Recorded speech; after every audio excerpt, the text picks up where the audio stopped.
Is it time? It is time for us to do what we have been doing, and that time is every day. We'll know in a very short period of time, but it looks like it could be something that will be not good. Believe me, not good. I see issue with that. And again, hey. You're not going to be able to insult your way to the presidency. That's not going to happen. I don't know who created Pokemon Go, but I'm trying to figure out how we get them to have Pokemon go to the polls. I'm Ted Cruz, and my pronoun is kiss my ass. So when you think about it, there is great significance to the passage of time in terms of what we need to do to lay these wires, what we need to do to create these jobs.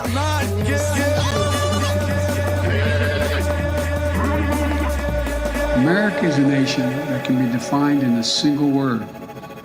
I was going to foot. Not good. Believe me, not good.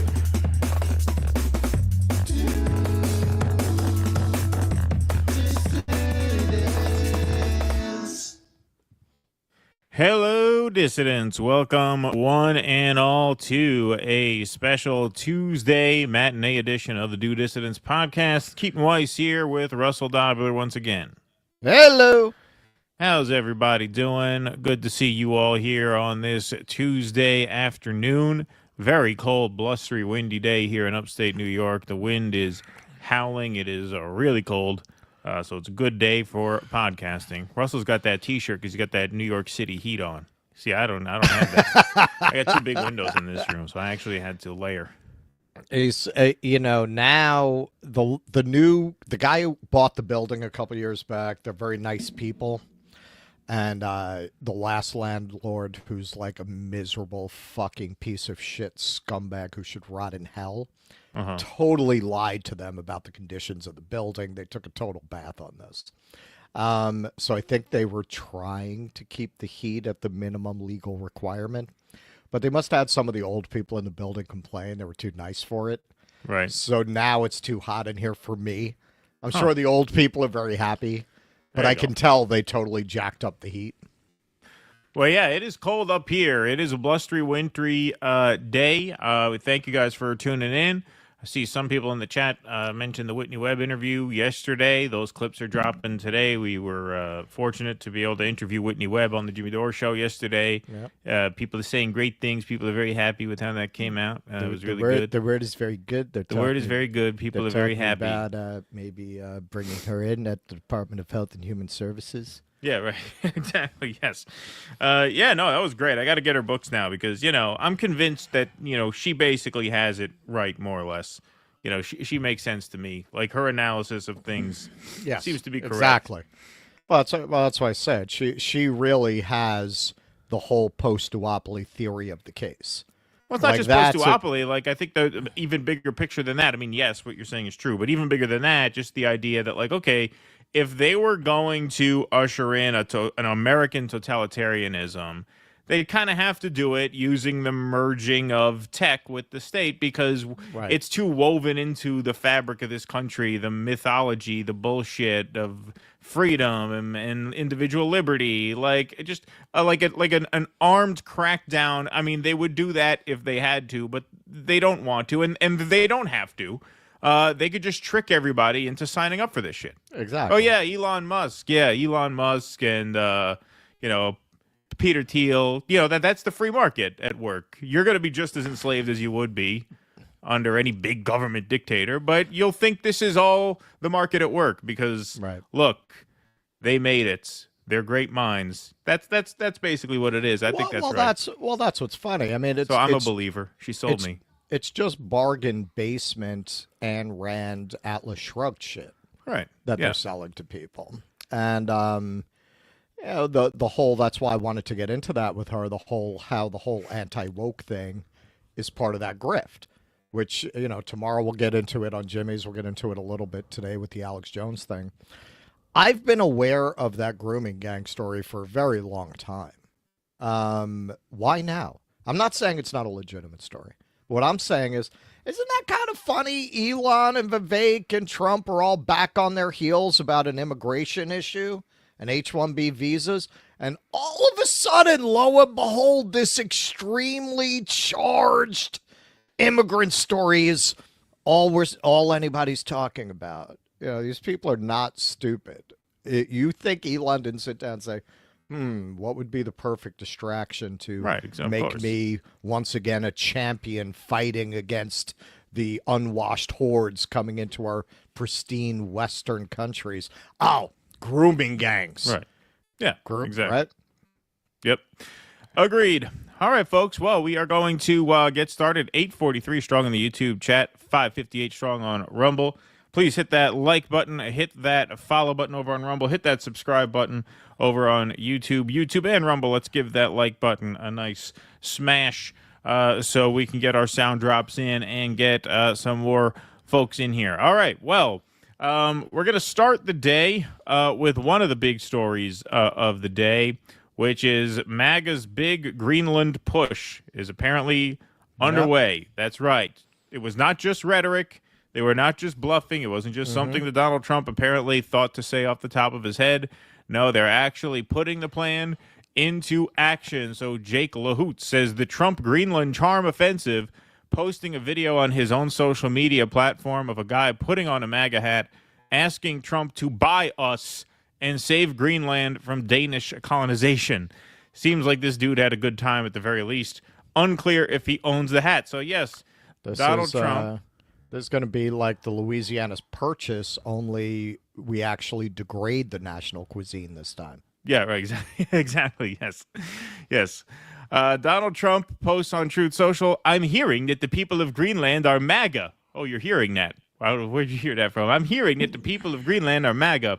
My son, Don Jr., and various representatives will be traveling there to visit some of the most magnificent areas and sites. My son, Don Jr., very used to mountains of snow surrounding him. He's very comfortable in that environment, so I thought he'd be the perfect ambassador to Greenland. Greenland is an incredible place, and the people will benefit tremendously if and when it becomes part of our nation. We will protect it and cherish it from a very vicious outside world. Make Greenland great again. I love, he's promising military protection to places like Canada and Greenland. Like, they don't have any problems with people as it is because they don't fuck with people. Well, like, they don't need if military they join protection. Us. Yeah, they'll need it if we join us. And apparently they'll need it if they don't join us now, because apparently we are now turning the screws on Greenland. So here is this gentleman in the video. Apparently speaking for the people of Greenland when he tells Donald Trump and the United States to buy us. Tell Trump anything, what would it be? Buy us. Buy Greenland? Buy Greenland. Why do you want Trump to buy Greenland? Because we don't want to be colonized by Danish government anymore. We get ripped every year about our minerals from Greenland. We are the richest nation in the world, and we don't get to use it. Denmark's using us too much. Do you like America? I love America, but people are too fat over there. Apparently no one knows what he said, because even the subtitled versions of that video just had question marks. People are too what over there? What did he say? Fat? Too fun? Didn't he say fat? Did he say fat? But people are too fat over there. Yeah, he said too fat over there. And that's why it's funny, because he's kind of fat. Yeah. I don't think that's what he said. I think he said too... It sounds like he said too fat. No. But people are too fun over there. Too fun over there? Something, I don't know what the hell he said. But anyway, that is now evidence, according to Donald Trump, that Greenland wants to be purchased, acquired, annexed, if you will, by the United States. So now let's hear what the Daily Wire thinks. Apparently, the right-wing media is on board with this idea. They're loving it. Here's Michael Knowles. Is calling for...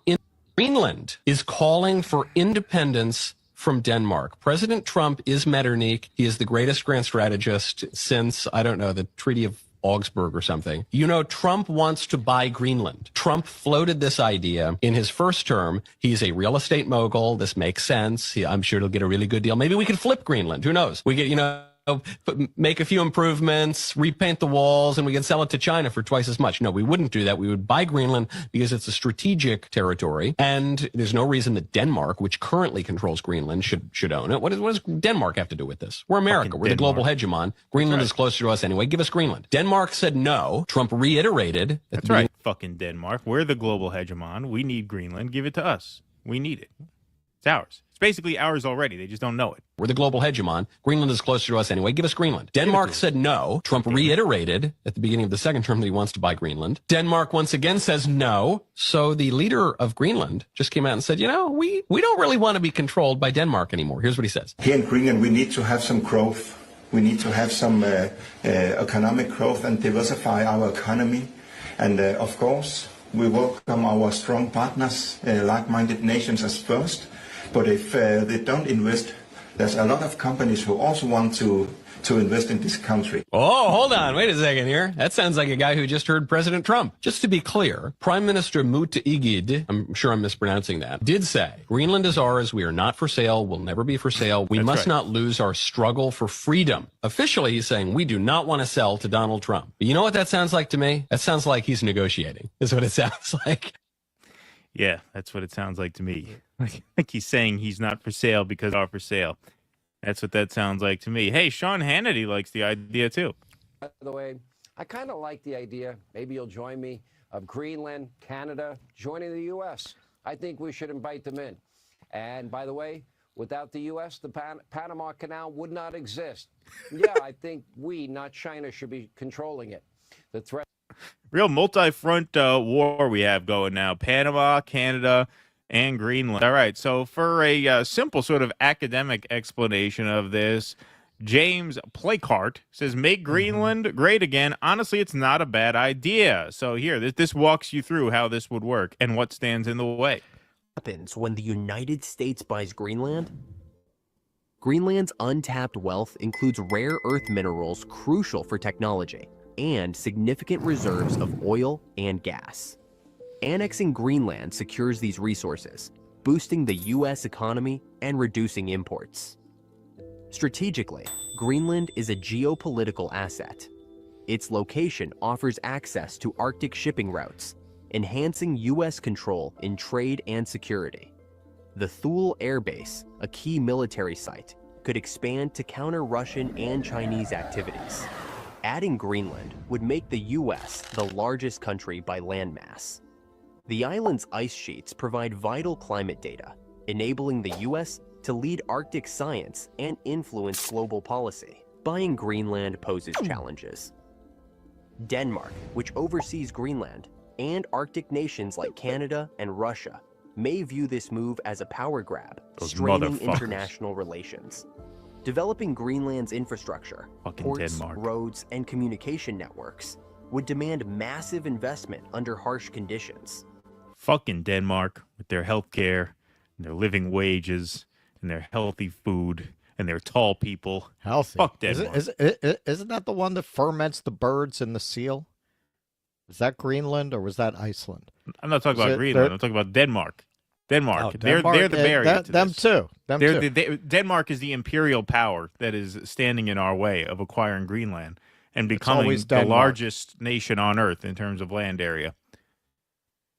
Yeah. Well, they've never forgiven us for race swapping the Little Mermaid. That's right. Very difficult, those Danes. So Donald Trump now tweets out the following this morning. Don Jr. and my reps landing in Greenland. The reception has been great. They and the free world need safety, security, strength, and peace. Again, what does Greenland need security and strength for? What was the last war fought on their soil? This is a deal that must happen. MAGA, make Greenland great again. So the BBC reports, there you can see Trump Force One landing with the big logo in Greenland. That's right. Trump Jr. arrives in Greenland after Dad says U.S. should own the territory. Donald Trump Jr. has arrived in Greenland 2 weeks after his father repeated his desire for the U.S. to take control of the autonomous Danish territory.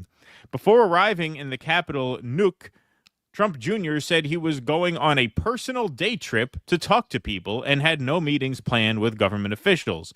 U.S. President-elect Donald Trump recently revived a controversy he ignited last month when he said, quote, ownership and control of Greenland is an absolute necessity for U.S. national security.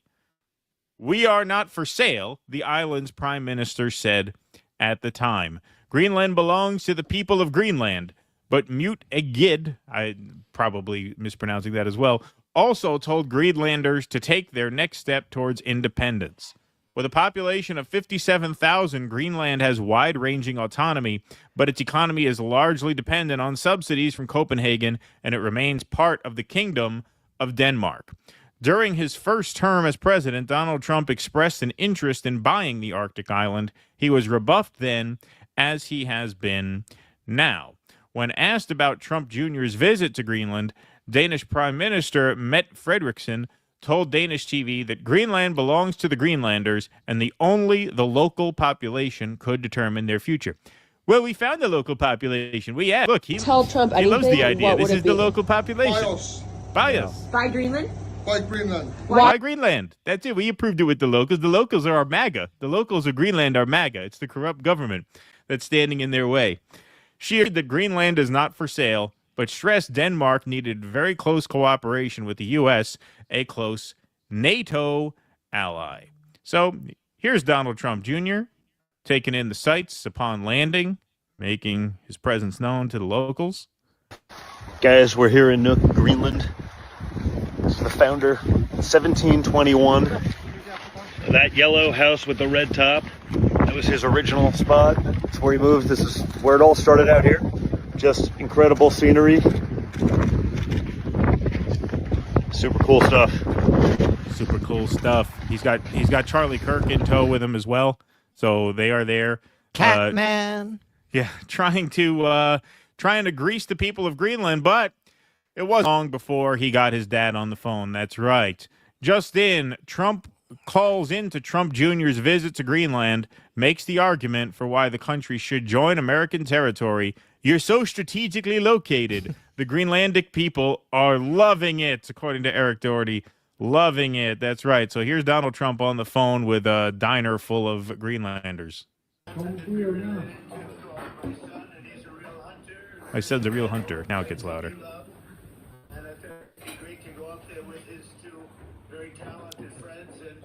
In fact, I have it on good authority. He once abused a hooker with Hunter. Yeah, right. Exactly. Yeah. The people. So I just want to say that it's a very special place. It needs security for, but it also needs security very much for the world. The location really, you see the people and the ships sailing around, and they're not the right ships, and they're not the ships you want to know about. I love that. You see ships sailing around. Those are not the kind of ships you want to know about. Those are bad ships. I heard you got Carnival cruise ships there. You got shit leaking out of the sides of those things. You don't want to know who's manning those ships. All of a sudden, you have big problems, and you need us. This is like a mafia shakedown. Comes in here. I heard most of those ships they're crewed by grooming gangs. I've heard. Yeah, exactly. Sailing around, and they're not the right ships, and they're not the ships you want to know about. They're not the ships you want to know about. Our country needs it, and the whole world needs it. Yes. You're so strategically located. You're so strategically located. You're right. You guys like that, right? You like that, right? Oh, dear Lord. Yeah, we're learning a lot. It's been great. Actually, incredibly beautiful place. The people are incredible. The welcome was spectacular. It's pretty amazing. Well, that's great. Well, you go have a good time, everybody, and we're going to treat you well. You know that, and just take care of yourselves. Thank you all very much. See you soon. Be good. Thank you. We're having a great time here. These people seem to know what's good for them. They seem to know what the right thing to do is. They seem to have gotten the message pretty well. I think the hats went over really well. I think they understand where their bread is now buttered, and they're going to do the right thing because we're going to do the right thing for them. Really looks like we got our point across. We didn't even have to break this window of the. We didn't have to smash the window of the diner here. I think they understand. It's like Richie Aprile going into Beansy's Pizzeria at the beginning of The Sopranos. I've been away a long time, Beansy. Yeah, exactly. Yep. There they are. All right. So it sounds like legally they're a commonwealth. It sounds like that's what this is. I mean, who in the hell has ever bothered to really look into what the legal arrangements are between Denmark and Greenland? Right. So Denmark's saying, I guess they're suggesting that technically Greenland could vote for that. Would they actually let them do that? And if the country is so, obviously for us, it would be putting military bases. Sounds like the appeal. There already is one military base. I think it's more the minerals. I think it's more the resources. Well, this is what I was just going to say. Why do they have to be subsidized if they're so mineral rich? Because that's what that article said, that they're subsidized by Copenhagen. Why is that if they're so mineral rich? The guy says it's the richest country in the world. Not that that guy seemed like an authority.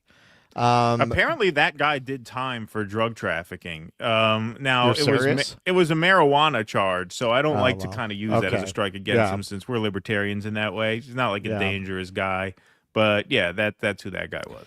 It just seems like, as with most things going on right now, it's all just a distraction and a show. Yeah, they're going to buy Greenland. I mean, what are we talking about here? Like, really?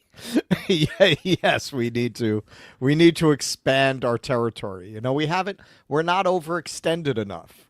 We need to buy Greenland. Well, here's another element to this story. Here's the latest twist. Danish king changes coat of arms amid row with Trump over Greenland. Design shows intent to keep control of Faroe Islands and Greenland, which Trump says he would like the U.S. to buy. So you can see the before coat of arms on the left and the after coat of arms. Notice in the before coat of arms, the polar bear and the ram, which I guess are the respective symbols of Greenland and the islands, they shared a quadrant on the lower left. Now they each have their own quadrant. This is apparently the first time in over 50 years that coat of arms has been updated. The Danish king has shocked some historians by changing the royal coat of arms to more prominently feature Greenland and the Faroe Islands in what has also been seen as a rebuke to Donald Trump. Less than a year since succeeding his mother, Queen Margaret, after she stood down on New Year's Eve 2023, King Frederick has made a clear statement of intent to keep the autonomous Danish territory and former colony within the Kingdom of Denmark. For 500 years, previous Danish royalty coats of arms had featured 3 crowns, the symbol of the Kalmar Union between Denmark, Norway, and Sweden, which was led from Denmark between 1397 and 1523. They are also an important symbol of its neighbor, Sweden. But in the updated version, the crowns have been removed and replaced with a more prominent polar bear and ram than previously to symbolize Greenland and the Faroe Islands, respectively. So that's what I said there. There's a little bit of a closer look. You can see the polar bear and the ram share a quadrant in the previous one. Yeah. Now they're both pretty prominently featured. The men are updated too. They got that RFK testosterone body there, especially the upper body there. See, they seem more warlike. They know what MAGA likes. Yeah, exactly. Those other guys were soy, and now they're ripped. So they updated both the animals and the men. The men are now real Chads, as opposed to the soy boys who they had on the previous coat of arms. Last week, in his first New Year's speech, the king said, "We are all united, and each of us committed for the Kingdom of Denmark. From the Danish minority in South Schleswig, which is even situated outside the kingdom, and all the way to Greenland, we belong together." Since 1819, the royal arms have been changed 3 times before now, in 1903, 1948, and 1972. But the latest changes have been met by shock in some quarters. Royal expert Lars Hovbacke Sorensen, well, you should be a royal expert on the Danish monarchy with that name. What other career path would be open to you? Exactly. Not really going to have a pavement and towing company with that name. Believes the changes reflect the king's personal interest in the Arctic, but also send a message to the world. It is important to signal from the Danish side that Greenland and the Faroe Islands are part of the Danish realm, and that this is not up for discussion. This is how you market, he told TV2. The government of Greenland has been contacted for comment. So yes, just like the whole Panama Canal thing, this sort of stole headlines for a day, and they actually sent Don Jr. and Charlie Kirk over there as sort of unofficial ambassadors to Greenland to try and nudge them into getting this deal done. Why? Yeah. Who the hell knows? But one of the many quirky and hilarious stories in the continuing saga of Donald Trump. So before Inauguration Day, you have 3 unlikely conflicts arising between Panama, Canada, and now Greenland. Really expanding the empire in very unpredictable and unlikely ways. You know, we thought Iran, we thought Russia, you know, we thought China and Taiwan. No, we're going to start with the easy ones, apparently. Panama, Canada, Greenland. Who had that on their bingo card? Yeah, we're not doing any of that. It's a distraction. It's a show. It's bread and circuses. It's Donald Trump was sitting there one day and said, "Hey, what's this big thing here right by Europe? What is that called? Why is it? That would be great because you got Russia right there, right? Hey, how much would it be?" It's just it's a clown show. Yeah, we're taking back the Panama Canal. Yeah, no, we're adding Canada. It's just nonsense. It's just nonsense. It's if the leaders of a country, and it isn't always true, but it often is, reflect the character of the country, having this just ridiculous, buffoonish clown show of a presidency, yeah, that's us, man. Like, look at what's in your newsfeed. This actor reveals what happened to him. That it's like it's all just brain candy to keep people distracted and to keep them from getting underfoot. You have people who actually run things, who are actually doing it. They don't want you underfoot. They don't want you bothering them. They want you constantly distracted with nonsense. So naturally, we eventually ended up with a president who's just going to feed the giant American maw for drama and nonsense. That's all this is. That's right. See, now that we interviewed Whitney Webb, our take on everything is going to be: this is not important. This is a distraction. This isn't real. I mean, what that's not new. Yeah. It's going to be the thing. Well, I mean, look who became president. Well, no, of course. But yeah, no, I mean, it is quirky comedy for sure. That is some funny stuff. I love that they sent Don Jr. there. They actually sent him there to go tour around and ask the locals. So you guys are on board with this, right? You guys are on board with this, right? I mean, the American president, this, just ultra rich, buffoonish guy, sends his son and Charlie Kirk over there. Say, hey, you guys think this is a great idea, don't you? They're on board. Yeah, no, the people here, they love it. They're on board. Buy us. Well, you know what? This is the only thing I'll say. You got a country that nobody even thinks about of 57,000 people, and all of a sudden, this larger than life casino baron president showers all this attention on you and offers to make you a part of the global hegemon. They could go for it, like in terms of the people themselves. Yeah, I mean, who knows? Who were they? 7,000, right? They need Elon to send some vans there, people to go door to door. You're going to go canvassing in Greenland. You're going to go door to door and hand out brochures about how great it'll be if they vote to remove themselves from the Danish throne, from the Danish Empire, and have a war between the United States and Denmark over Greenland. If we don't get 51%, you're going to have to find your own way back to the United States. Yeah, yeah, right, exactly. Yeah, we'll leave you there. We'll strand you there. We're not sending anybody to get you home. That's not happening. It's a waste of money. We'll leave you in the middle of the country. And you should look at a map and figure out what that means, because there's nothing there. Nothing there. It's uninhabitable, as they say. All right. So thank you guys very much for being here. Hillary Hinton says Whitney Webb's breadth of knowledge is terrifying. I was expecting her to casually drop the names of Timothy Geithner's Cub Scout leader and Alan Dulles' childhood hamster. Great interview. Yes, she is a wealth of knowledge. Absolutely. Very impressive. Ham Hawk says, free Panama. Remember the indentured servitude. I mean, the U.S. workers. There you go. Thank you, Ham Hawk. Appreciate that very much. Fire Screen Road Answer says, something tells me Russell didn't like his old landlord. This is why I'm so scared of him. Thank you, Fire Screen. How much to buy Mexico? Make Mexico a state. Border problem solved. Well, did you hear today at the press conference? He wants to rename the Gulf of Mexico the Gulf of America. That's his new thing. He said that on the press You're conference serious? today. Yeah, he just said that. That just broke before we went on. There's We'll probably cover that tomorrow. Every minute you're talking about that is another minute you're out of the hair of the people who actually run things. That's right.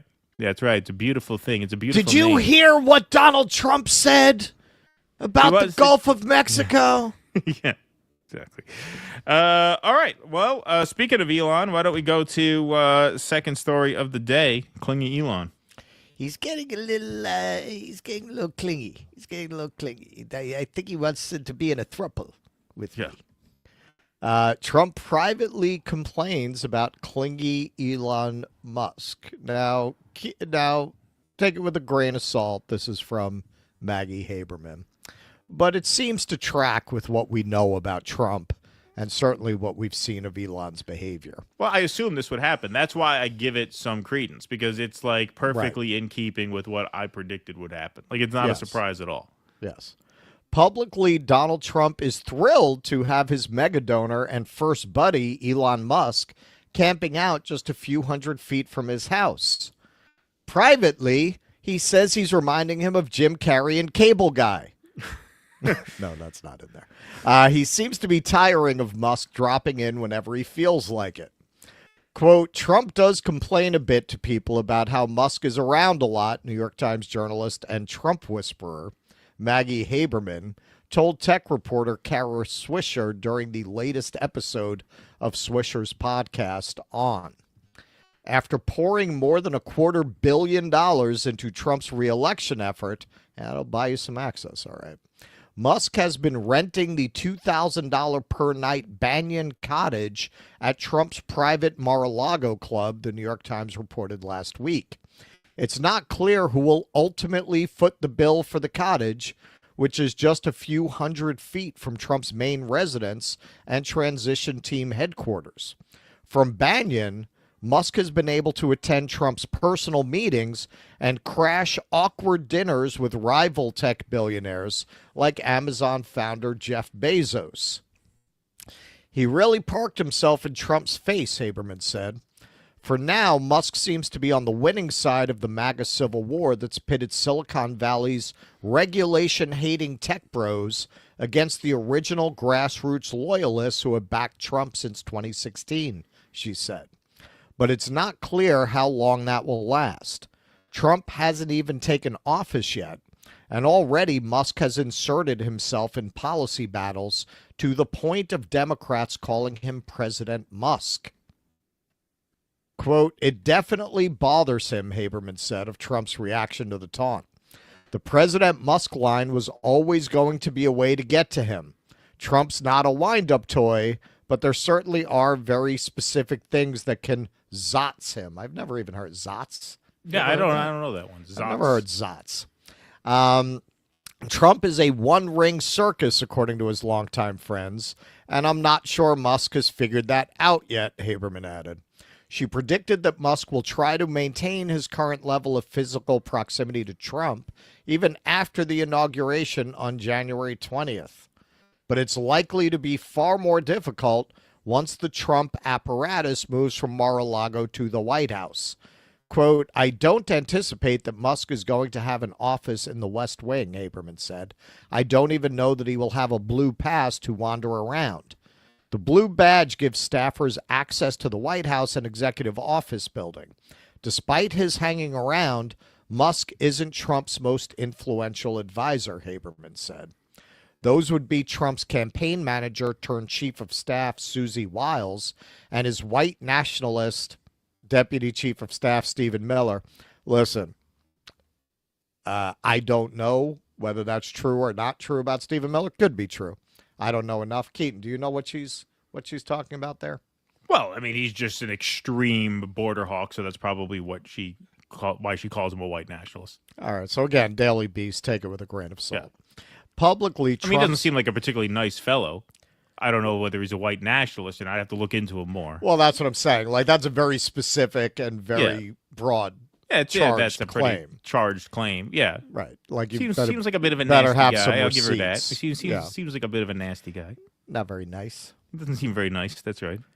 Publicly, Trump's inner circle all say what a great supporter Musk is, Haberman said, but that doesn't mean they like having him around. Quote, I think a bunch of people around him are also struggling with how aggressive Musk can be in their interactions, Haberman said. Yeah, a lot of egos in that room. Musk, she noted, seems to be more willing to irritate Trump than some of his other advisors.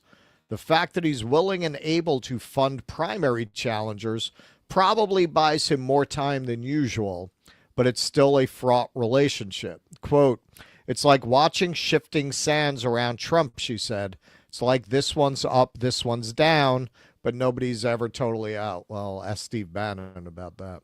Well, this is the thing, and this is why I'm glad you mentioned Bannon, because this is what, to me, gives this credibility. Okay, so we won't report this as fact. We'll report this as a report, right? A source. What I'm going to bet that this is accurate. And the reason I bet that it's accurate is exactly what you just said. Trump's ego was too big to keep Steve Bannon around. Right. Now, you talk about a guy stealing the spotlight. If Bannon was getting too much attention for Trump's liking, now you got Elon ordering the government around to the point where his opinion is the most consequential of any person in the world now. Not Trump's, Elon's. Right. So if Bannon was, if Bannon upstaged him too much, do we think the friendship with Elon is going to last? This is why I said one of my predictions for 2025 is that Doge wouldn't last, because I think there's just too many billions of dollars and too many big egos behind them in the room for both to really stay in and be happy and get along for too long.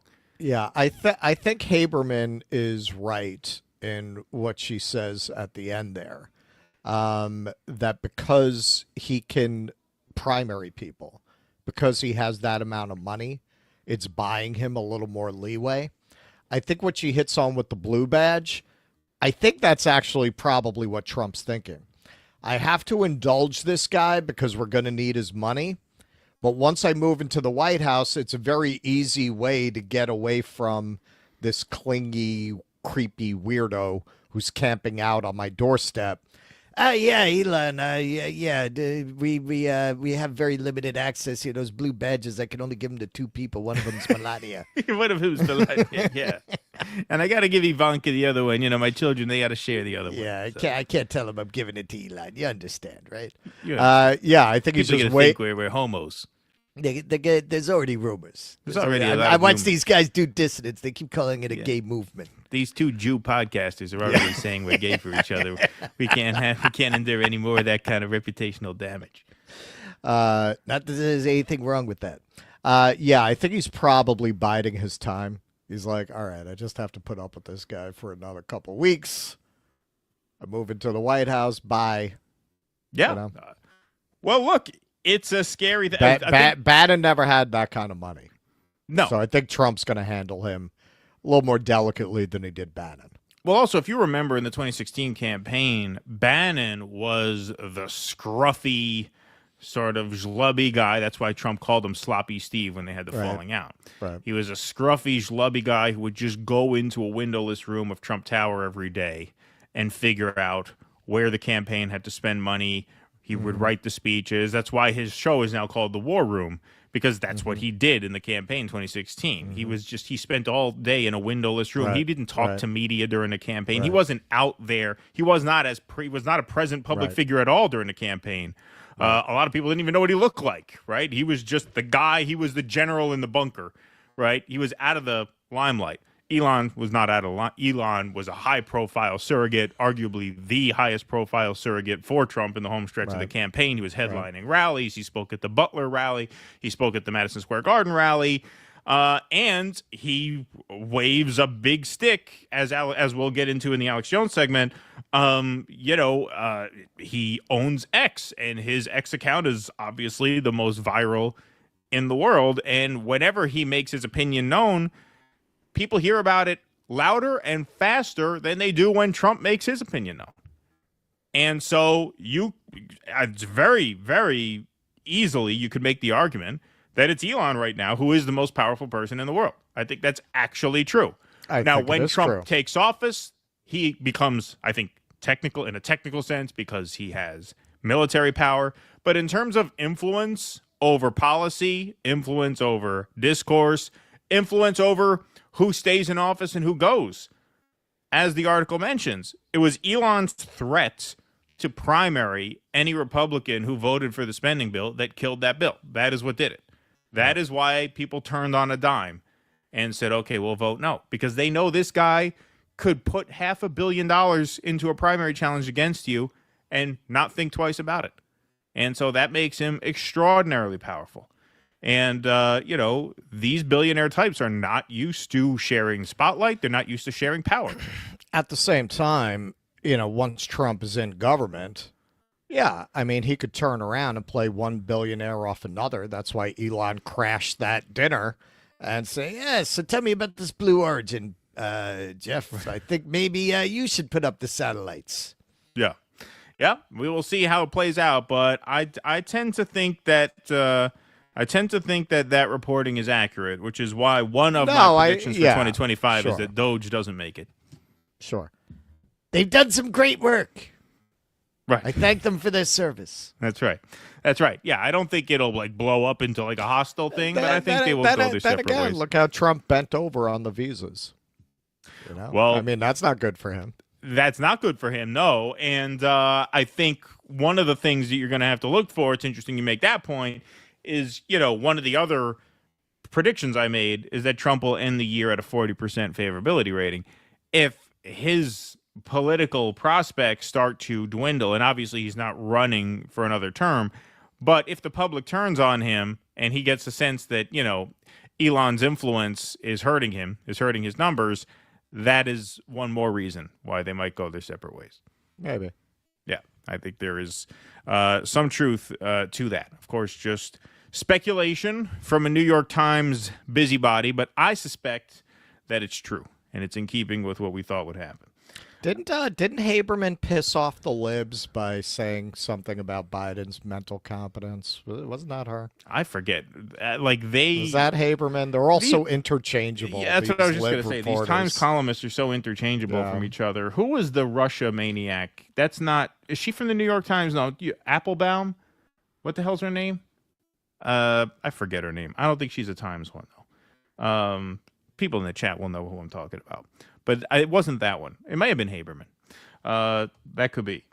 James Vanderzan, and thanks for the $1.99. What the Zuck? It's just a PR gimmick. Yeah, that's right. We're getting to Mark Zuckerberg. That made all the news this morning. And then Don Jr. kind of upstaged him with the Greenland trip. But for a while, that was the viral story of the day. Brad Gilbert, thanks for the $2 Canadian, soon to be United States dollars. That's one thing we won't have to do with the conversion rate anymore. Whitney Webb knows all politics is oligarch sales pitches. Thank you. That's a good way of putting it. I agree. Thank you, Brad. Appreciate that. Nothing's funny anymore. Says, come on, guys. Only flag manufacturers want this. That's true. That's true. It would be a big boon to the flag business. Threads, thanks for the $1 super sticker. Appreciate that very much. Stoop Sign says a Russian missile should have shot that jet down like Azerbaijani jet. Nuke indeed. There you go. Thank you, Stoop Sign. Killer Hinton says it sure would be unfortunate if Denmark was to I don't know, maybe fall out of a window or take a nap on the train tracks. Yeah, exactly. It had those kinds of vibes.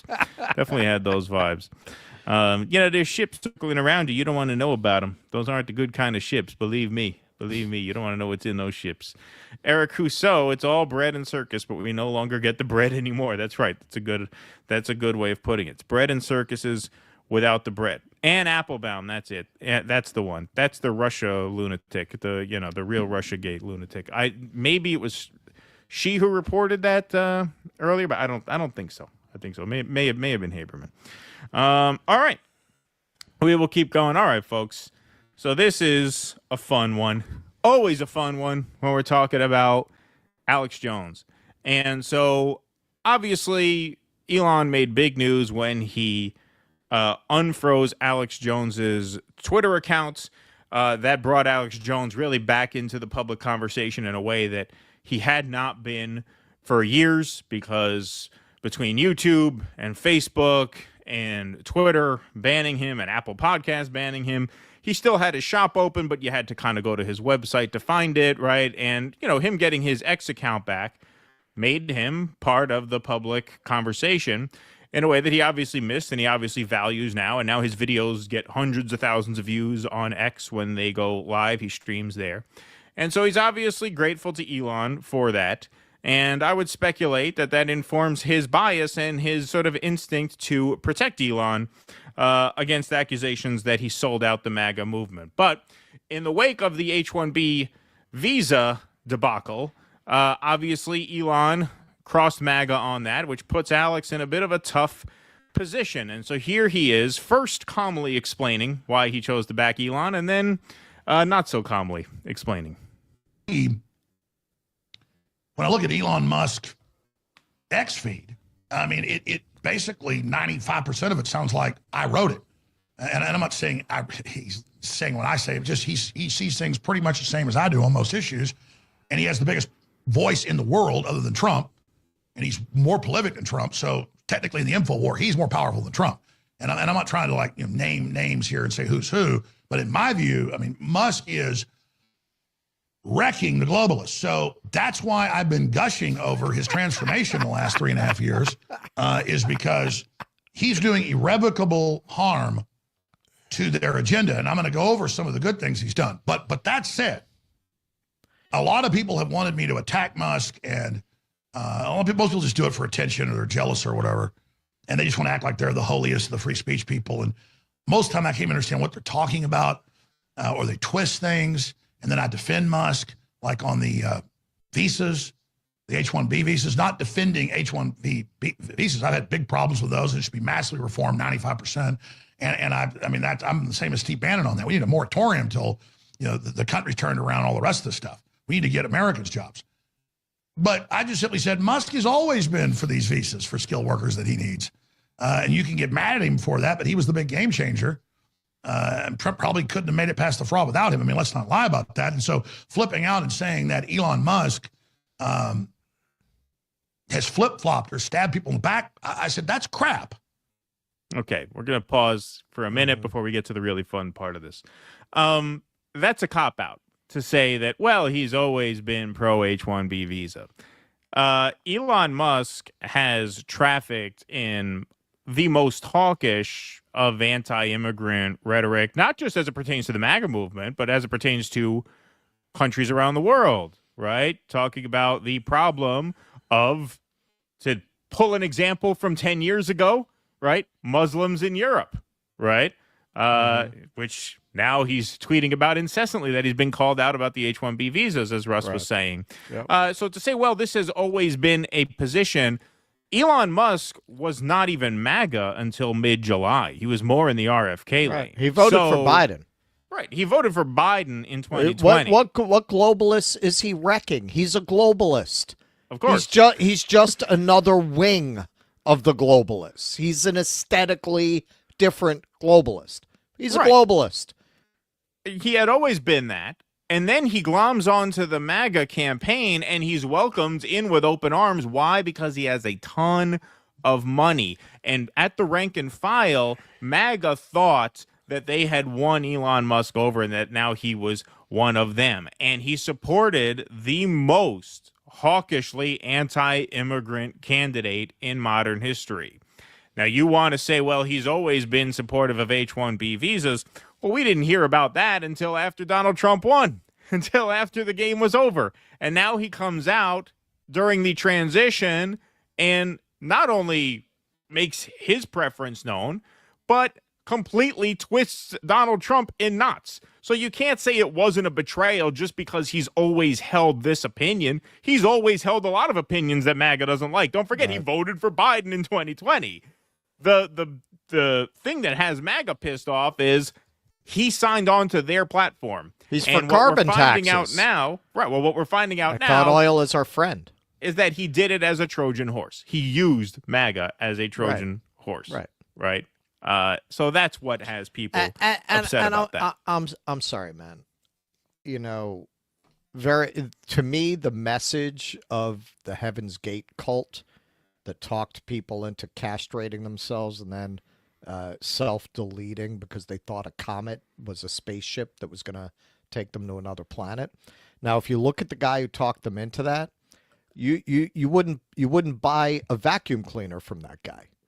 And he got people to do that. And what that taught me, what I took away from that, I was fascinated by it at the time. I said, people will believe anything from anyone as long as they present it with enough conviction and confidence. You'll get some people that will believe literally pretty much anything. Like, you couldn't really go further out than that, right? That is Alex Jones to me.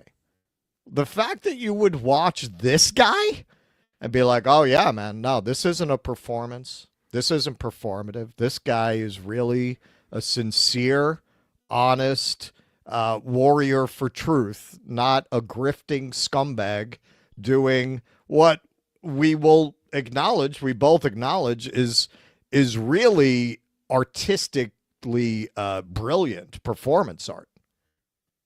Oh, yeah. Well, speaking of performance art, all right, well, we're going to get to that in just a second. So here we go. First, we'll play the remainder of Calm Alex. And a lot of people went, oh, my God, you're for open borders now. Yeah, right.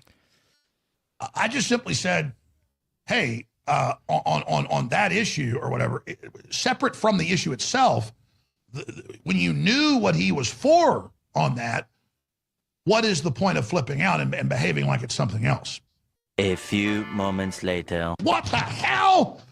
And he's exposing Jeffrey Epstein and the CIA. Hell, last week he put out tweets about the CIA at war with America.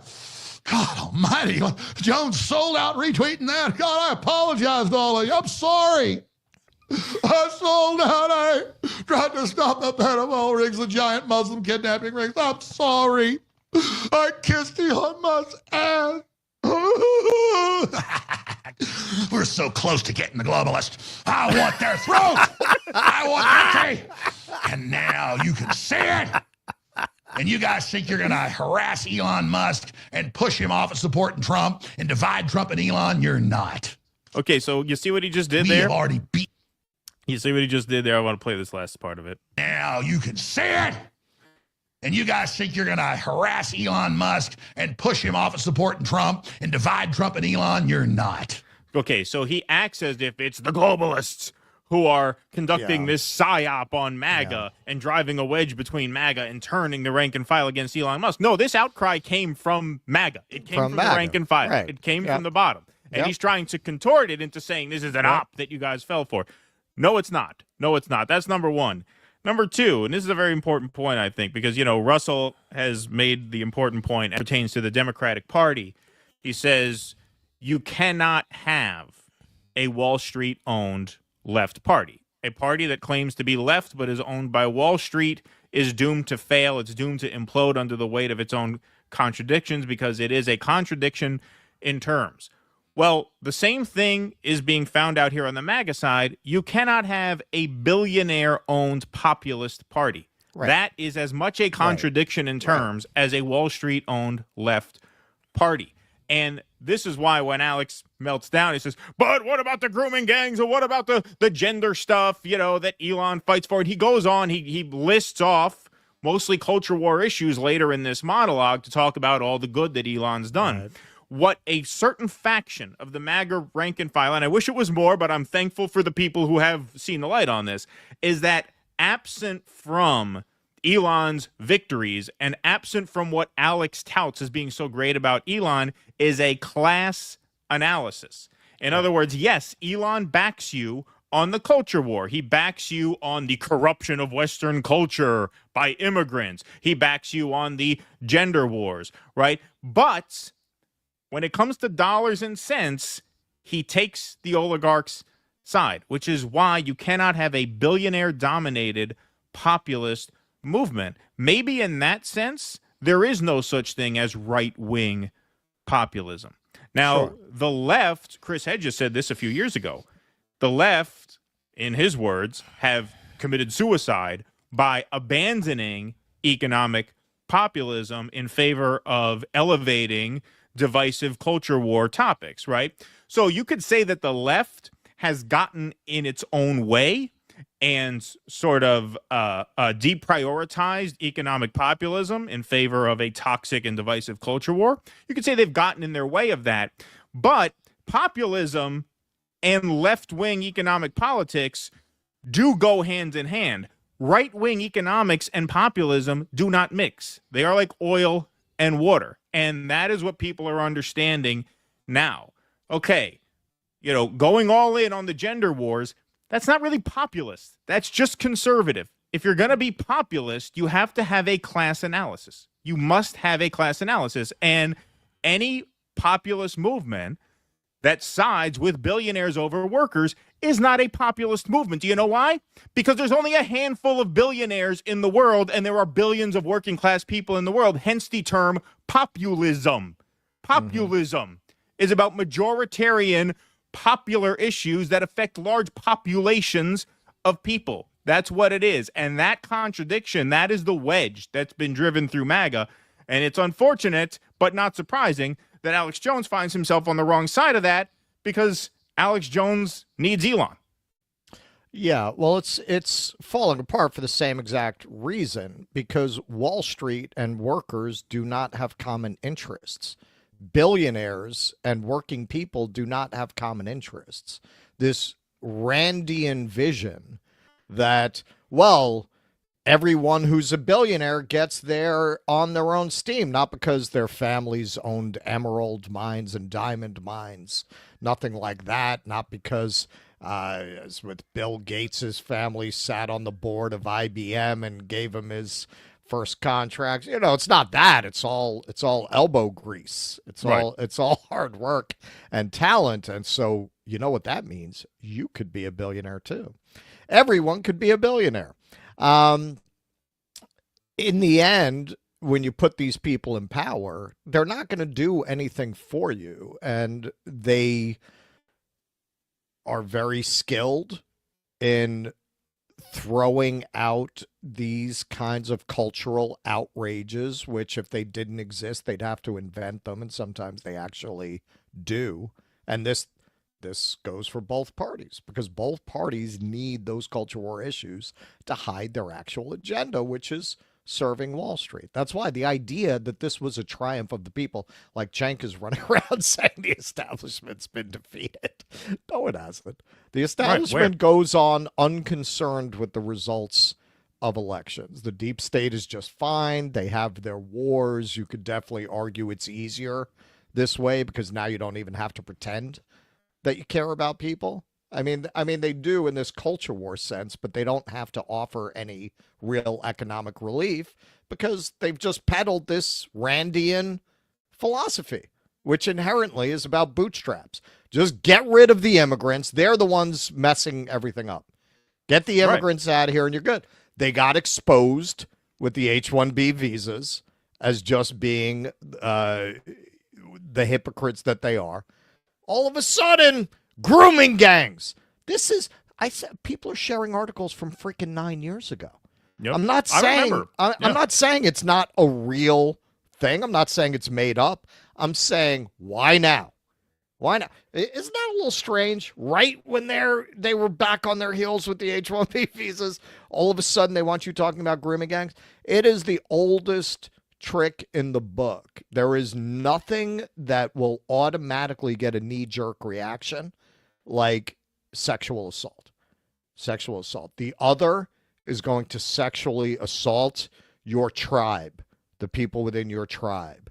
Now, again, I'm not saying the story's not true, but there's a reason that this old, almost decade-old story is all of a sudden supposed to be the outrage of the day, so that you're not talking about H-1B visas. You think Elon, just like these guys did not just wake up and decide, you know what, we need to sue the Consumer Financial Protection Bureau because it makes it hard for people to get credit who can't get credit. Like, they give a fuck about that. These people don't care that you don't have health care. You think they care that you don't have credit? Right. No, they literally sat down. I promise you. Elon sat down and said, well, how can we change the conversation? How can we change the conversation? And that's it. And they did. They did. I see people who I like and respect sharing around about the grooming gang. It's like, dude, how easy are you to manipulate? Well, it's just like, I mean, even what Alex Jones said about the Epstein stuff, you know, all of that stuff, and I'm not saying that stuff isn't real and that stuff isn't worth learning about and isn't They're all connected to it, critiquing. and they're all connected to it. Well, but what I would say is that if at the end of the day you are going to side with billionaires over the people, if you're going to side with, to put it, you know, in Marxist terms, with capital over labor or with management over workers, however you like to think of it, then all of that stuff just kind of hits a brick wall anyway. Right. Because the point of learning about all of that stuff is to learn how ordinary people are subjugated by elites. Right. And if your only critique of that is through a cultural lens, then at a certain point, the smartest among the rank and file are going to ask, okay, well, all this Epstein stuff, right, all the immigration stuff, all the cultural stuff, yeah, we're on board with that, but eventually they're going to ask, where's the beef? Where's the why hasn't my life improved? Exactly. So how is all of this pursuit of knowledge and insight, and how does all of this maneuvering towards getting our people in positions of power, how is it going to improve my life? At what point do I start faring better as a result of having followed you? And if you don't deliver on that, then a certain cohort of people who followed you are going to turn their back on you, as well they should. So even if what you're saying, even if you pursue certain truths, if you don't have the core class analysis that says that all of this knowledge is in pursuit of bettering the lives of ordinary people, not just culturally, not just in their mind, not just in their heart and soul, but materially, if you do not have as part of your mission to materially empower ordinary people, you are going to be exposed sooner or later. That's what happens to Elon, and that's what's happening now to Alex Jones to a certain extent. Because, you're with them on all the stuff that gets them riled up and angry, and maybe it's satisfying to back you to slay those dragons, but guess what? If there ain't a bag of money at the end of it for you, then what was it all for? What was it all for? Well, that's part of where, for movements like this, one of the worst things that could happen to them is to gain power. Well, yeah, that's the other thing, right? Exactly. Okay, well now, the grift holding it all together was the Democrats. Right. I mean, the glue holding it together. Yeah. Right. Now you own all this. Yeah. Now you own all of it. It's going to be a lot harder when people are not able to feed their families to start screaming about drag shows in Tuscaloosa. You know, nobody. Oh, really? That's it? That's the whole payoff. It's the whole payoff to this whole movement. But yeah, man, it's amazing how quickly the wheels are coming off. And I think what people are going to find out sooner rather than later is once they're done kicking the immigrants' asses, you're next. Yeah, you're next. Exactly. You're next. It's not all of a sudden going to be 1955 in America again. That's right. Well said. Good point, Charles. Hey, we got 2023 in the YouTube chat.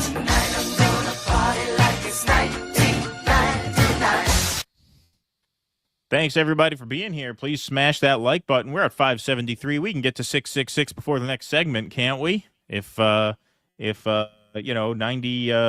some odd of you smash that like button now out of the 2,000 who are here. Let's get to 666 as soon as we can. Is that AI Donald Pleasance? Says Paul Chu for on YouTube. Member for 18 months. Thank you, Paul Chu. Appreciate that. Brad Gilbert says Musk testing his AI propaganda on X. Fake AF Alex. Yeah, I think that's a fake Alex Jones video. Yeah, well, he does look slick now that he's lost some pounds there. Looking healthier. Conor McGregor was no. Oh, you're the one who works at InfoWars. Alex is many things. Insane, yes. Griff, no. His only self-interest is the show going on. I hate to see him supplicating to Elon, not the AJ I respect. Well, do you know him? Because didn't you say you worked for InfoWars? If my memory serves me right, I hope I'm not misremembering you, but I do think you said you used to work there, if I remember correctly. Yeah, I'm sorry. Don't bullshit a bullshitter, man. I watched that performance, and that's a fucking performance. Don't tell me that's not a performance. Don't tell me that's not redirecting negative ire pointed at him by his own audience back towards the globalists. We're so close. Get the fuck out of here. Right. Man. They're trying to manipulate you into turning against Yeah, Elon. come on, man. I mean, you don't see what he's doing there. It's very obvious. This is a performance. Now, does he personally believe there's globalist cabal and all of that shit? Yeah, probably. Probably. I'm sure he does. You would have to spend that kind of time talking about it and to monetize it that way. But that doesn't mean that he does not know there's more to the picture that encompasses the side he's supposed to be on, but he's not going to go after that side because he knows where his bread is buttered. That's what I mean. Yeah, look, if you knew where Elon stood on H-1B visas, then your relationship to Elon should remain at arm's length if you actually care about empowering workers. Exactly. You know what I mean? Like, to do a full-on this embrace is what all because these you know guys where he do. is with the chips are down. Right, exactly. Yeah. Yeah, they tell part of the story. They tell the part of the story that their audience, the people who are putting money in their pocket, want to hear. And anything else that's not on brand, that's not on narrative, that's going to make them enemies, I'm not going to talk about that. Yep. Agreed. Soccer Papa says, what's after buying Greenland? Build 2 ships named Bismarck and Prince Eugen and go around Denmark straight. Thank you, Soccer Papa. Appreciate that. Trump to Elon, it's not you, it's me. We should date other billionaires. There you go. Thank you, Eric Cuso. Appreciate that. Hamhawk says, Hulk Hogan for ambassador to Denmark. Hey, our next story is about Hulk Hogan. Oh, we're doing that next? Yeah, it's coming up in just a minute. Andrew, thanks for the $10. Greenland is huge. The utilities would cost a fortune, and it's a lot to clean. We should look at Seychelles. It's a cute little archipelago. Yeah, there you go. Yes, good idea. Should pitch that to him as well. We need to go into the Seychelles. All righty. Let's move on here. We are going to go do one other kind of funny one. Got a lot of funny stuff going on today. Pretty funny show, I got to say. All right, so Hulkamania was not running wild in L.A. last night. Hulk got booed during his Monday Night Raw Netflix debut. See, he got cheered at Madison Square Garden. We're more based here in New York. Hulk Hogan is one of the most iconic wrestlers in the 72-year history of the WWE. But upon his debut at Netflix's Monday Night Raw on January 6th, his reception was less than welcoming. Hogan, who was rumored to appear at the event, entered the arena about 2.5 hours into the show to the tune of his classic walkout song, Real American. Joined by Jimmy Hart, Hogan was welcomed by a sea of boos from the crowd as he plugged his Real American beer brand and congratulated the WWE on its collaboration with the streaming giant. In the past, I've had a whole bunch of partners down the line, Hogan said. I had incredible partners like the Macho Man Randy Savage. I've had giant-sized partners like Andre the Giant. But the greatest partner the WWE has ever had is the fact that tonight we're making history and the WWE has tag-teamed up with Netflix, the greatest tag-team partner of all time. Hogan has become, it's not bad, right? That's not bad. That's pretty good. I was just looking up Real American beer because I saw something. I saw a beer in the store the other day that had American in the branding, but it wasn't his. His is different.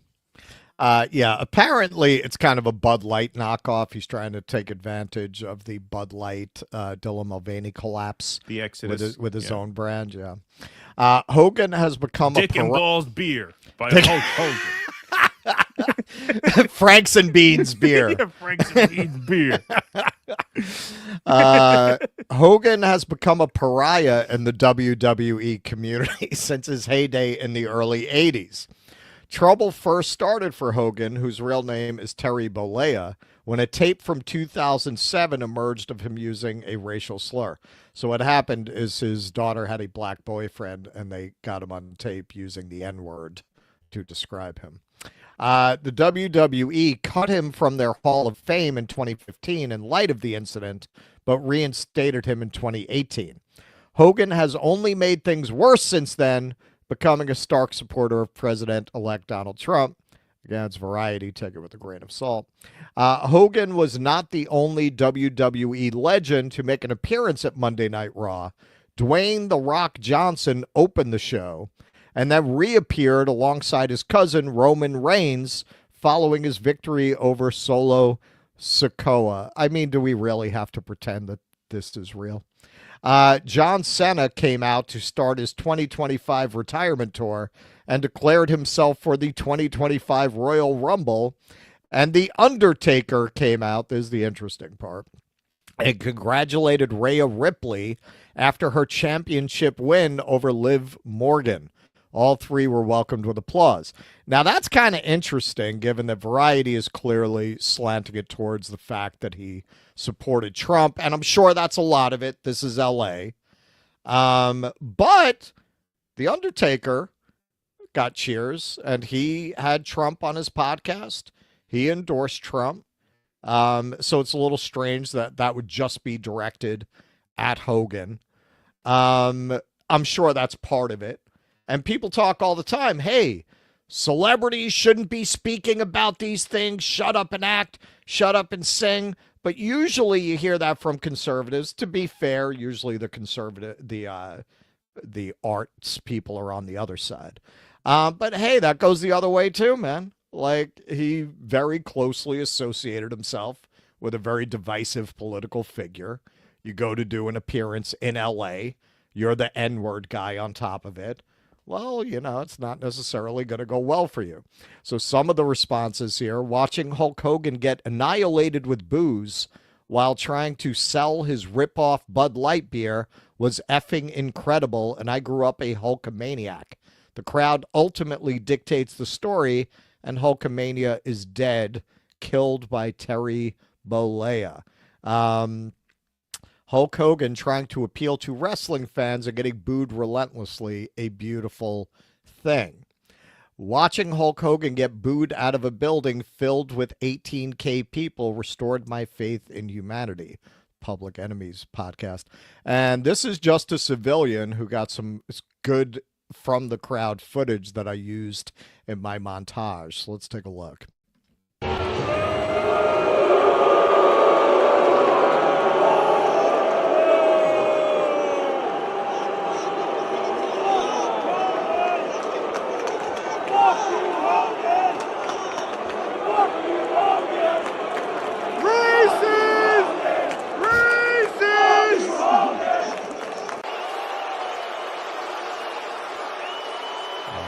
Not going the way he expected. Well, let me tell you something, brother. You know something, maniacs? I've been in this business for over 40 years, and the greatest part of my life was being part of this great WWE, guys. You know, I've had all kind of tag team partners over the years. But you, the fans, have been my greatest tag team partner because you guys have stuck with me through thick and thin, dudes. Not now. Not anymore. Not anymore. I got to the end of that road. So yeah, hey, that is what you're getting yourself in for when you that strongly associate yourself. I'm not saying because it's Trump. I agree with the notion. It's, yeah, on the one hand, you have a right as a citizen to participate. I don't think it's really good for people in entertainment to so closely associate themselves with political parties and political figures. Now, as I pointed out with The Undertaker, I think there's more going on there. I think there was already a lot of ill will towards him before that. But hey, WWE, even in LA, that cannot be entirely a room full of Harris voters. You know, so I think there's other things going on there besides the Trump endorsement. But I think it doesn't help if you're trying to be an entertainer for everybody when you go that far out on a limb to associate yourself with a very divisive political figure in a very divided time. Well, yeah, and look, don't forget, because Donald Trump's convention speech was so bad and so forgettable, really, when the average person thinks Republican convention, they think Hulk Hogan. Hulk Hogan was the most memorable part of that convention. Right? Like Hulk Hogan was by far the most viral highlight of that, ripping the shirt off and everything. So yeah, I mean, look, The Undertaker had him on the podcast. The average person doesn't know that. Now, perhaps the average wrestling fan might know that. But they didn't hold it against him in the same way because he wasn't as much a public face of the Trump campaign as Hogan made himself. The other kind of celebrity story that we can't really cover because I don't think they let you play their shit on YouTube was the Nikki Glaser hosting the Golden Globe Awards and making that joke that went kind of viral. Yeah, I saw that. Hey, you guys have a lot of power over, but you don't have power over how people vote anymore, right? This whole idea that there is going to be a sort of cultural shift away from the sort of very sort of love Trump's hate brand of woke liberalism, if you will. And I think that's true. Sure. But, moments like that shows you that, it can bite the other way, too.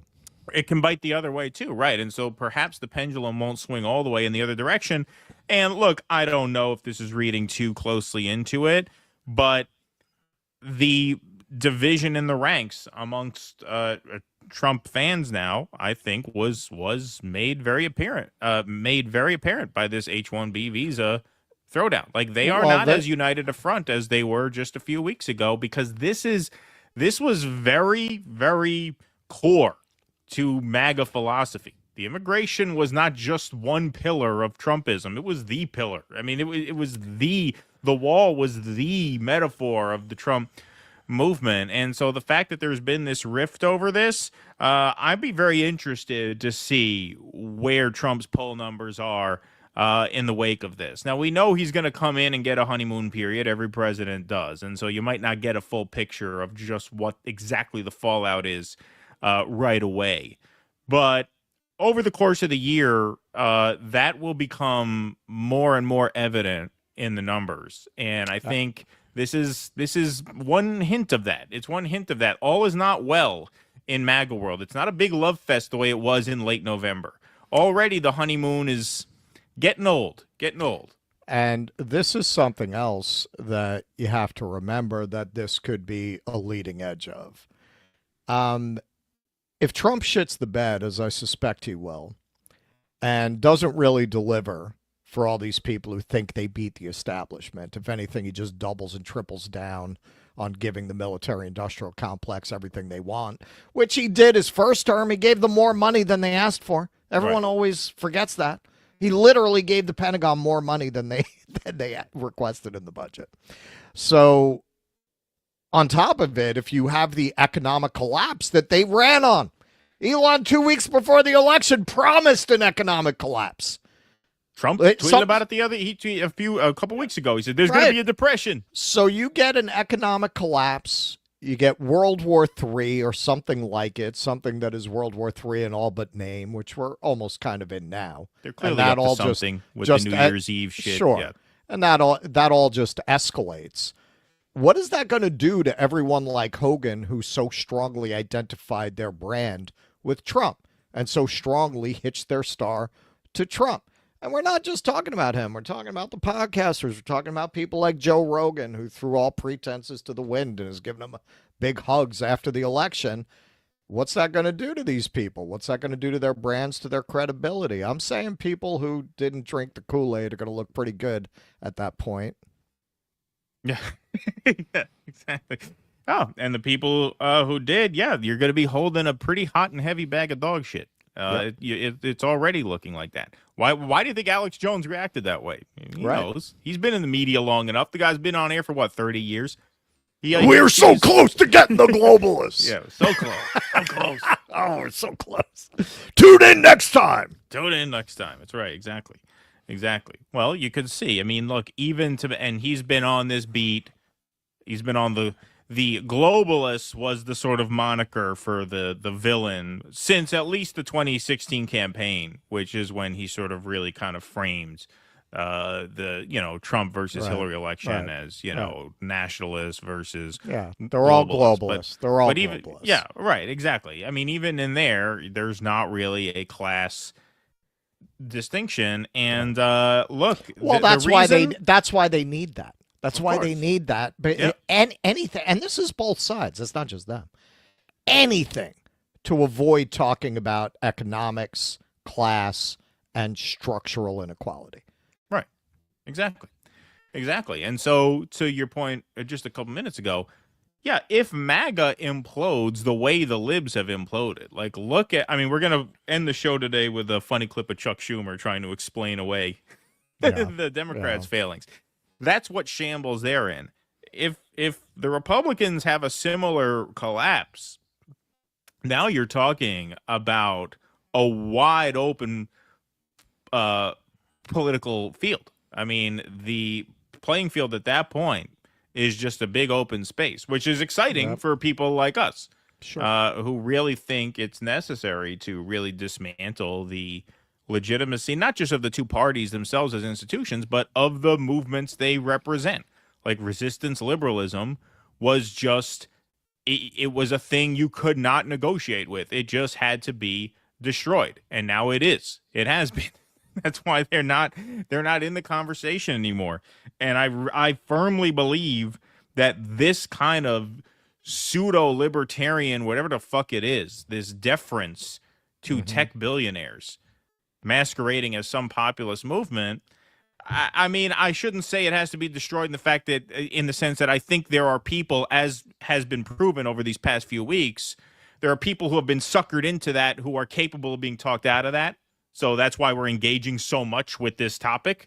But what that movement represents at its core, which, as Whitney Webb talks about, is just basically a giant scam to get people to volunteer for their own subjugation at the hands of this fusion between big tech and big government. Yeah, that has to be delegitimized, just as the resistance libs had to be totally just taken out of the game.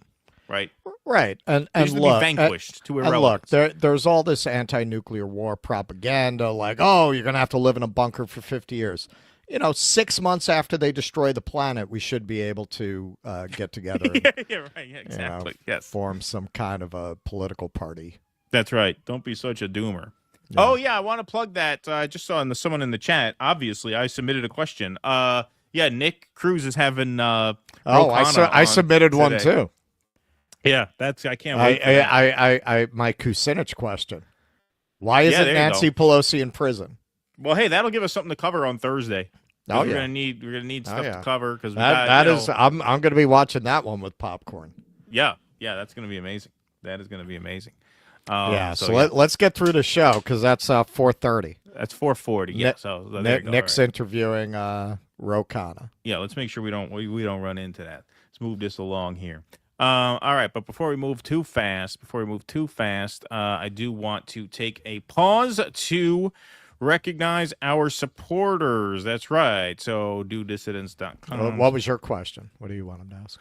I wanted to ask him, it's a little longer and wonkier, but after months of promising that progressives were going to hold the line on Build Back Better, Ro Khanna, remember, gave that big interview. I forget who it was to. I think it was to CNN, or it may have been to someone in our space, saying, well, at the end of the day, we just voted both bills through, which means we totally caved, even though we promised repeatedly over the course of months and months and months that we weren't going to cave. We did.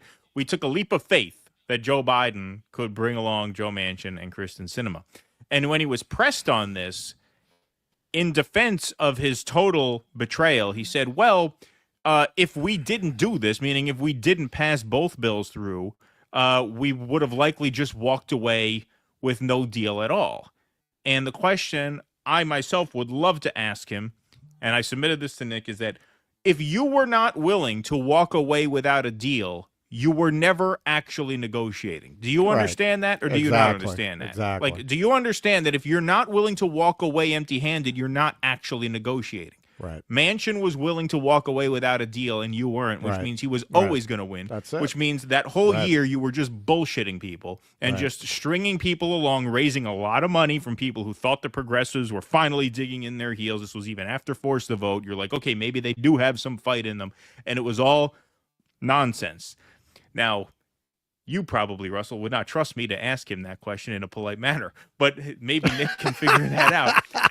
Do you understand that if you're not, just a basic thing, if you are not willing to walk away without a deal, you were never actually negotiating? Do you understand? Do you accept that? Yes or no? That's what I would ask. Nick's not shy.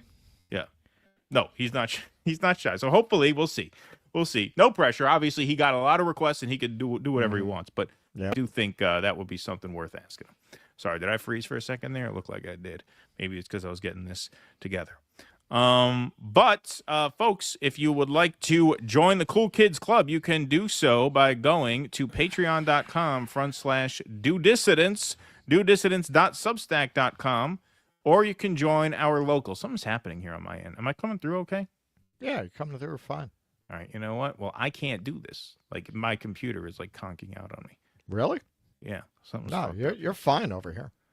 Okay, well, I'm losing control of my computer. I don't know what's going on. I am experiencing a tech issue. I hope you guys are not experiencing it as well. Yeah, something is definitely fucked over on my end. Hold on. I have to stop the screen share. Okay, did I stop it? Yes. Okay, so now the screen share is up. Okay, that did not work. So I apologize to the patrons. We're going to have to do without the scroll today because my computer just totally froze while we did that. So, yeah. So I apologize. You've got Congo blood minerals in your Mac, right? Yeah, right. Yeah, these have the those aren't minerals. Those Greenland minerals. Yeah, is this some you soy need boy? conflict minerals or they don't work. I got to call Apple. I got to say, did you put those soy boy hippie minerals in my computer? Because that's probably what it is. Yeah. So, I was reading an article in Wired. Oh, yeah. If there's no civil war surrounding the elements in your computer, it won't work as well. Right. Yeah, no, something was definitely fucked there. My computer just totally froze up while I did that. So I'm not going to try that again. So I apologize to the members today. There will not be a complete scroll. So if you were A through F, you probably got noticed. Everybody else will do two for you another time.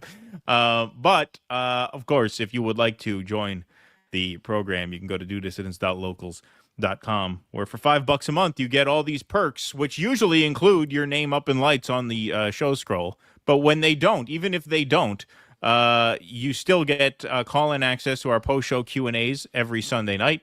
You also get live stream access to our pre-recorded full-length interviews. You get 2 bonus streams per month, our movie club and our call-in full-length show where we do about an hour of content. On the solstice, we have a shaman that actually sings all your names. Yeah, exactly. Yeah, those are twice a year. And then you get live stream access to special events, walking tours. Russell's Irish Mob walking tour for St. Patrick's Day is coming up in March. We'll have to put tickets on sale to that soon. And you also get live stream access to special performances, our arts festival. We did a couple live shows in New York City last year, and it helps us tremendously. You guys are the backbone of the show, our members. So dodissidents.locals.com. If you're watching on Rumble right now, you can hit that bright red join button underneath the screen and sign up. Everybody else, the link is dodissidents.locals.com. Thank you all very much for your support. You guys are the backbone of the show, and I got to figure out why it almost conked my whole system when I tried to share the screen. That's weird. So apologies. Yeah, that is very weird. That's never happened before. It's just a screen share. It's not like I'm uploading anything. Sparky, thanks for the $10. The division was already there, and many, if not most, MAGA knew it. They will work probably in vain to influence Trump. They knew it was Russian roulette, but at least one of the chambers is empty. Exactly. That's my metaphor. You're a good learner, Sparky. Thank you for that. Let's see what else we got here. Sparky says 1955 America. I'd be happy if we could at least get back to 1215 England. Boom. There you go. Magna Carta. We need to rescue Greenland from the oppressive Danish monarchy and bring freedom and democracy to them. even if we need to enslave them or they fight the U.S. to the last Greenlander. There you go. Good plan, Sparky. Richard says, Russ, can you do Jesse the Body Ventura? Yeah, Russ does a good Ventura. So let me ask you something. I don't think I'm Governor going to Ventura. run this time. Why did you endorse Kamala Harris for president, Governor? Whoa. The truth is that Kamala can suck the chrome off a trailer hitch. You're right, yeah. I like that. I love pussy. That's why I want to see a woman in the White House. I like pussy. I like They used to call me Jesse the Pussy Hound. Ventura. That's good. I like that. Oh, boy. We need to remove de facto qualified immunity that health insurance executives and medical directors, the corrupted doctors that review claims, have when patients die or injured due to denied or not enough coverage. Thank you, I Am the Owl. Appreciate that very much. Let's see here. What else we got? Sparky, face or heel, Hulk Hogan did seem to draw a crowd in L.A.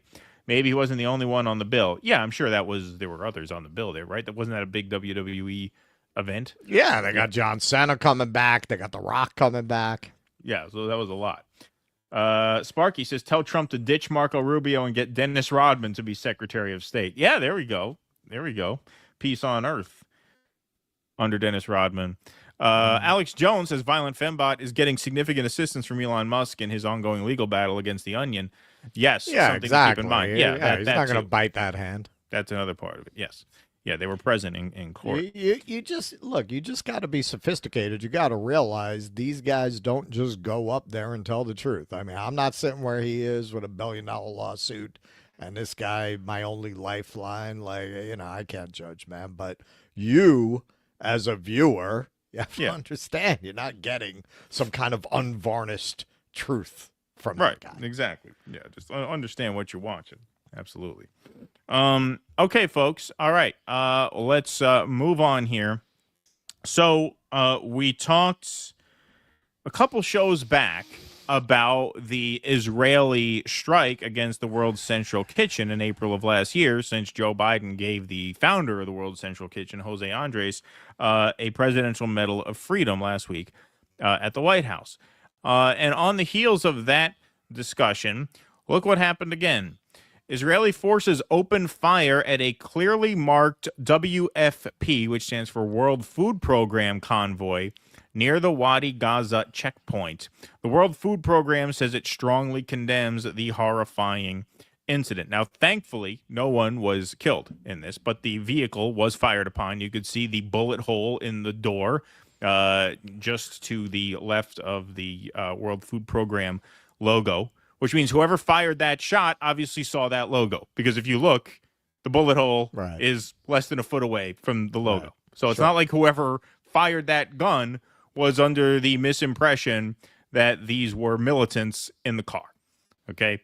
There's another bullet hole on, looks like the inside of the door, and then I guess they were shot in the tire as well, since that flat tire is packed in the trunk portion of the car. So here is a representative at the UN detailing what happened.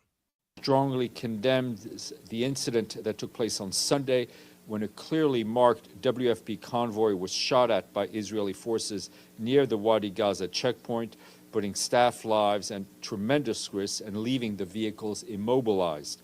The convoy consisted of 3 vehicles carrying 8 staff members. It came under hostile fire despite having received all of the necessary clearances from Israeli authorities. At least 16 bullets struck the vehicle. Thankfully, no staff members were injured in what was must have been a horrifying encounter for our colleagues.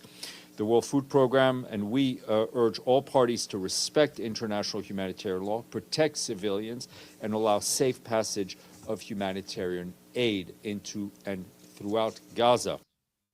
So Barron's has a write-up on this. UN World Food Program accused Israel of firing on Gaza convoy. The UN's World Food Program on Monday accused Israel of firing on one of its aid convoys in the war-torn Gaza Strip, saying at least 16 bullets hit the clearly marked vehicles, but no staff were injured. Condemning the horrifying and unacceptable incident, The WFP called again for all parties to respect international humanitarian law, protect civilian lives, and allow safe passage for humanitarian aid. I'm just going to skip that because that is what we just saw in the video. Questioned by AFP, the Israeli army said that it had received reports of shots being fired at the convoy without specifying the origin.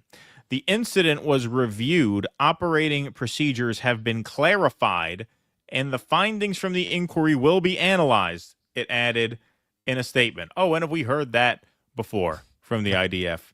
The Israeli army continues to operate against the terrorist organizations in the Gaza Strip and is doing everything possible to mitigate harm to uninvolved civilians, it said. As Barron notes here, this is not the first time that UN vehicles have come under fire since the start of the war. Last May, a UN employee of Indian nationality was killed when his vehicle was hit.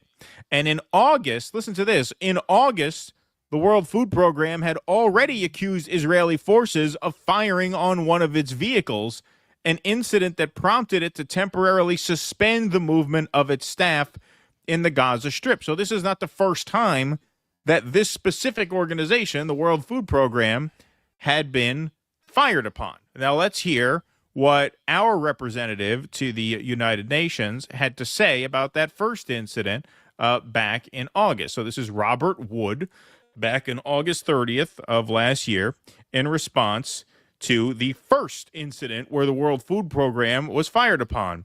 He called it the result of a communication error. We are alarmed by yesterday's reports that the IDF fired repeatedly on a WFP vehicle. Israel has said it is investigating this most recent incident, which their initial review has said was a result of a communication error between IDF units. Okay, so they're one incident behind because they're supposed to be investigating this incident from August. Did we ever get a final report on that? Did we ever get a verdict onto how exactly that happened? Because it just happened again. After, don't forget, they suspended operations after the first time. And now, when they go back, they get hit again. We have urged them to immediately rectify the issues within their system that allowed this to happen. Well, that obviously did not happen, as evidenced by the fact that they were just fired upon again. Yeah, no. Well, obviously, this is by design because it's interesting. Because the what is it? The World Central Kitchen. They killed them. Yep. But they're like, yeah, man. It's going to be too much blowback if we kill UN people. So we just have to really terrorize them into not coming back without killing them. The fact that both times they didn't actually kill them, but when they did World Central Kitchen, they killed everybody. This tells me this is quite deliberate and planned. I mean, obviously it's not an accident, but the fact that they didn't kill them, the Israelis are not known for their restraint. Yeah, right. They just want to have them not come back. But they don't want the kind of blowback they might get from killing a bunch of UN workers. In a convoy like that. There are UN workers who have been killed, UNRWA workers and things like that, but not in this fashion. Not a three-car convoy that's clearly marked and we fire upon them. No, this is absolute gangsterism. It's gangsterism. That's absolutely what this is. I mean, look at the pattern of events. They were fired upon in August. They suspended operations. Now they come back. They're fired upon again. Are they going to go that's back what I'm saying. And they don't kill them. See, that's Right. the thing. Like, clearly they were given orders, shoot at them so that they go away. But Right. don't kill anybody. And what's the goal? The goal here is to terrorize aid workers out of that region. Out of that region. They don't want aid getting through. The evidence is obvious. It's obvious. Jeremy Lafredo did that great report earlier last year about the carnival atmosphere that Israelis threw at one of the checkpoints, making sure aid did not get in. We've seen numerous videos of Israeli civilians looting aid trucks before they crossed into the Gaza Strip, throwing food on the floor, right? Destroying food aid. So this is, and with no legal consequence, by the way, that we know of. None of those people have been arrested or punished in any way, which means the government, at the very least, is turning a blind eye to it, if not straight up encouraging it. Then you obviously had the Freedom Flotilla get blocked when they went to send aid in. You obviously had the murder of the World Central Kitchen workers, and now you have the pretty clear intimidation, of the UN World Food Program convoys. This all adds up to the most obvious observation in the world, which is they don't want aid getting in. They don't want aid going in. They want to slowly starve and kill everyone in Gaza. We did a segment on Jimmy's show yesterday where just regular everyday Israelis were interviewed, asked how they feel about the deaths of children in Gaza. One of the quotes was, "Who gives a shit?" Literally, that's what they said. The children grow up to be Arabs. Right, the children grow up to be Arabs. That was what one other person said. One other person said, "I don't know. I don't concern myself with that." Then we read a list of quotes of government people saying essentially the same thing. It's the most obvious thing in the world. And this just happened again for a second time, shortly after they resumed activities after suspending them after the first time it happened. And so that makes it pretty obvious. Pretty obvious. Yeah, we have. I can't think of another case where you've had such a blatant campaign of genocide. Really, where it's just the genocidal intent is that transparent, and to have, I was debating an Israeli actually about this. They want to say that, well, everybody, this is war. This is a new definition of genocide. This is what about other countries that do the same thing? And I said, well, one, show me a war anywhere where 70% of the casualties are women and children. Anywhere right now, show me any war like that. And also, we are literally bankrolling and arming this. Yes, it's not that there are not horrors in other places in the world. We've tried to draw attention to some of them in Sudan and the Congo and Darfur. And yes, very often there is CIA involvement behind the scenes, but that's not anything most people know about.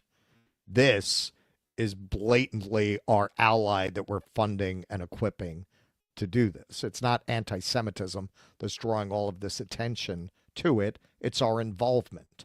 What, people weren't out in the street about the Iraq War? Right, of course. It's our involvement. Yep, 100%.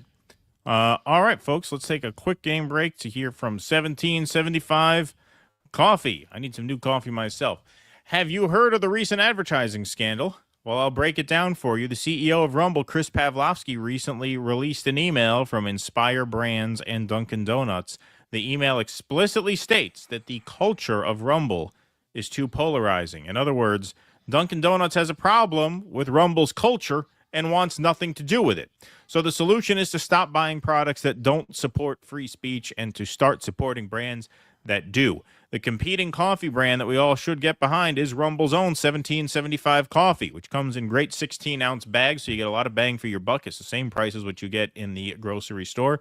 And for a limited time, Rumble is offering buy 2 bags of coffee and get 1 for free. So now it's significantly cheaper than what you get in the grocery store with this offer. So go to 1775coffee.com and you want to enter promo code Dunkin'. It's a good troll on their part. Dunkin', not Dunking, Dunkin, Dunkin', to get this limited time deal. So that's 1775coffee.com, promo code Dunkin', buy 2 bags, get 1 free.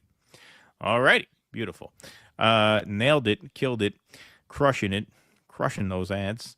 All right, let's see what we got here. Violent Fembot. Oh, sorry, got that one already.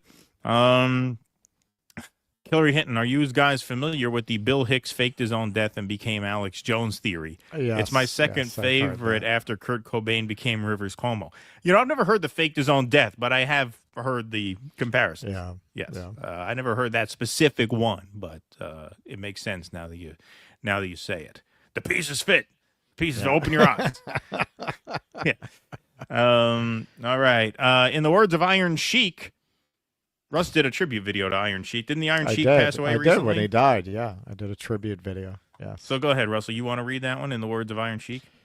In the words of Iron Sheik, fuck that Hollywood blonde jabroni Hulk Hogan with his Rice Krispies dick and raisin balls. There you go. Nice. Thank you, Mick Morton. Appreciate that. Nicely done.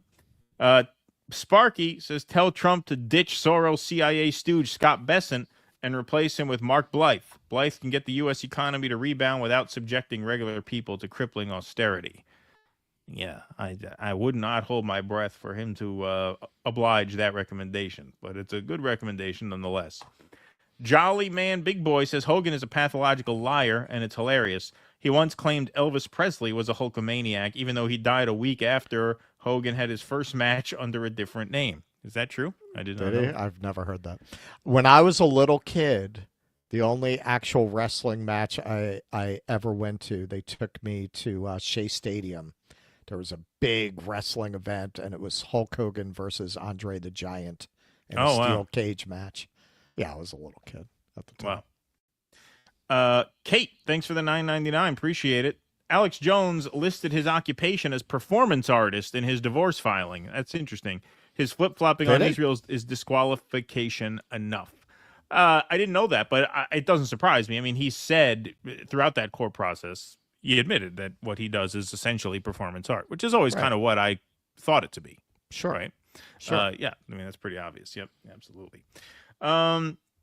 All right, folks. All right, we're going to... Are we at 666? I would have. Oh, yeah, sorry. Yeah, we did hit that, actually, just after the Hogan segment. So, yeah.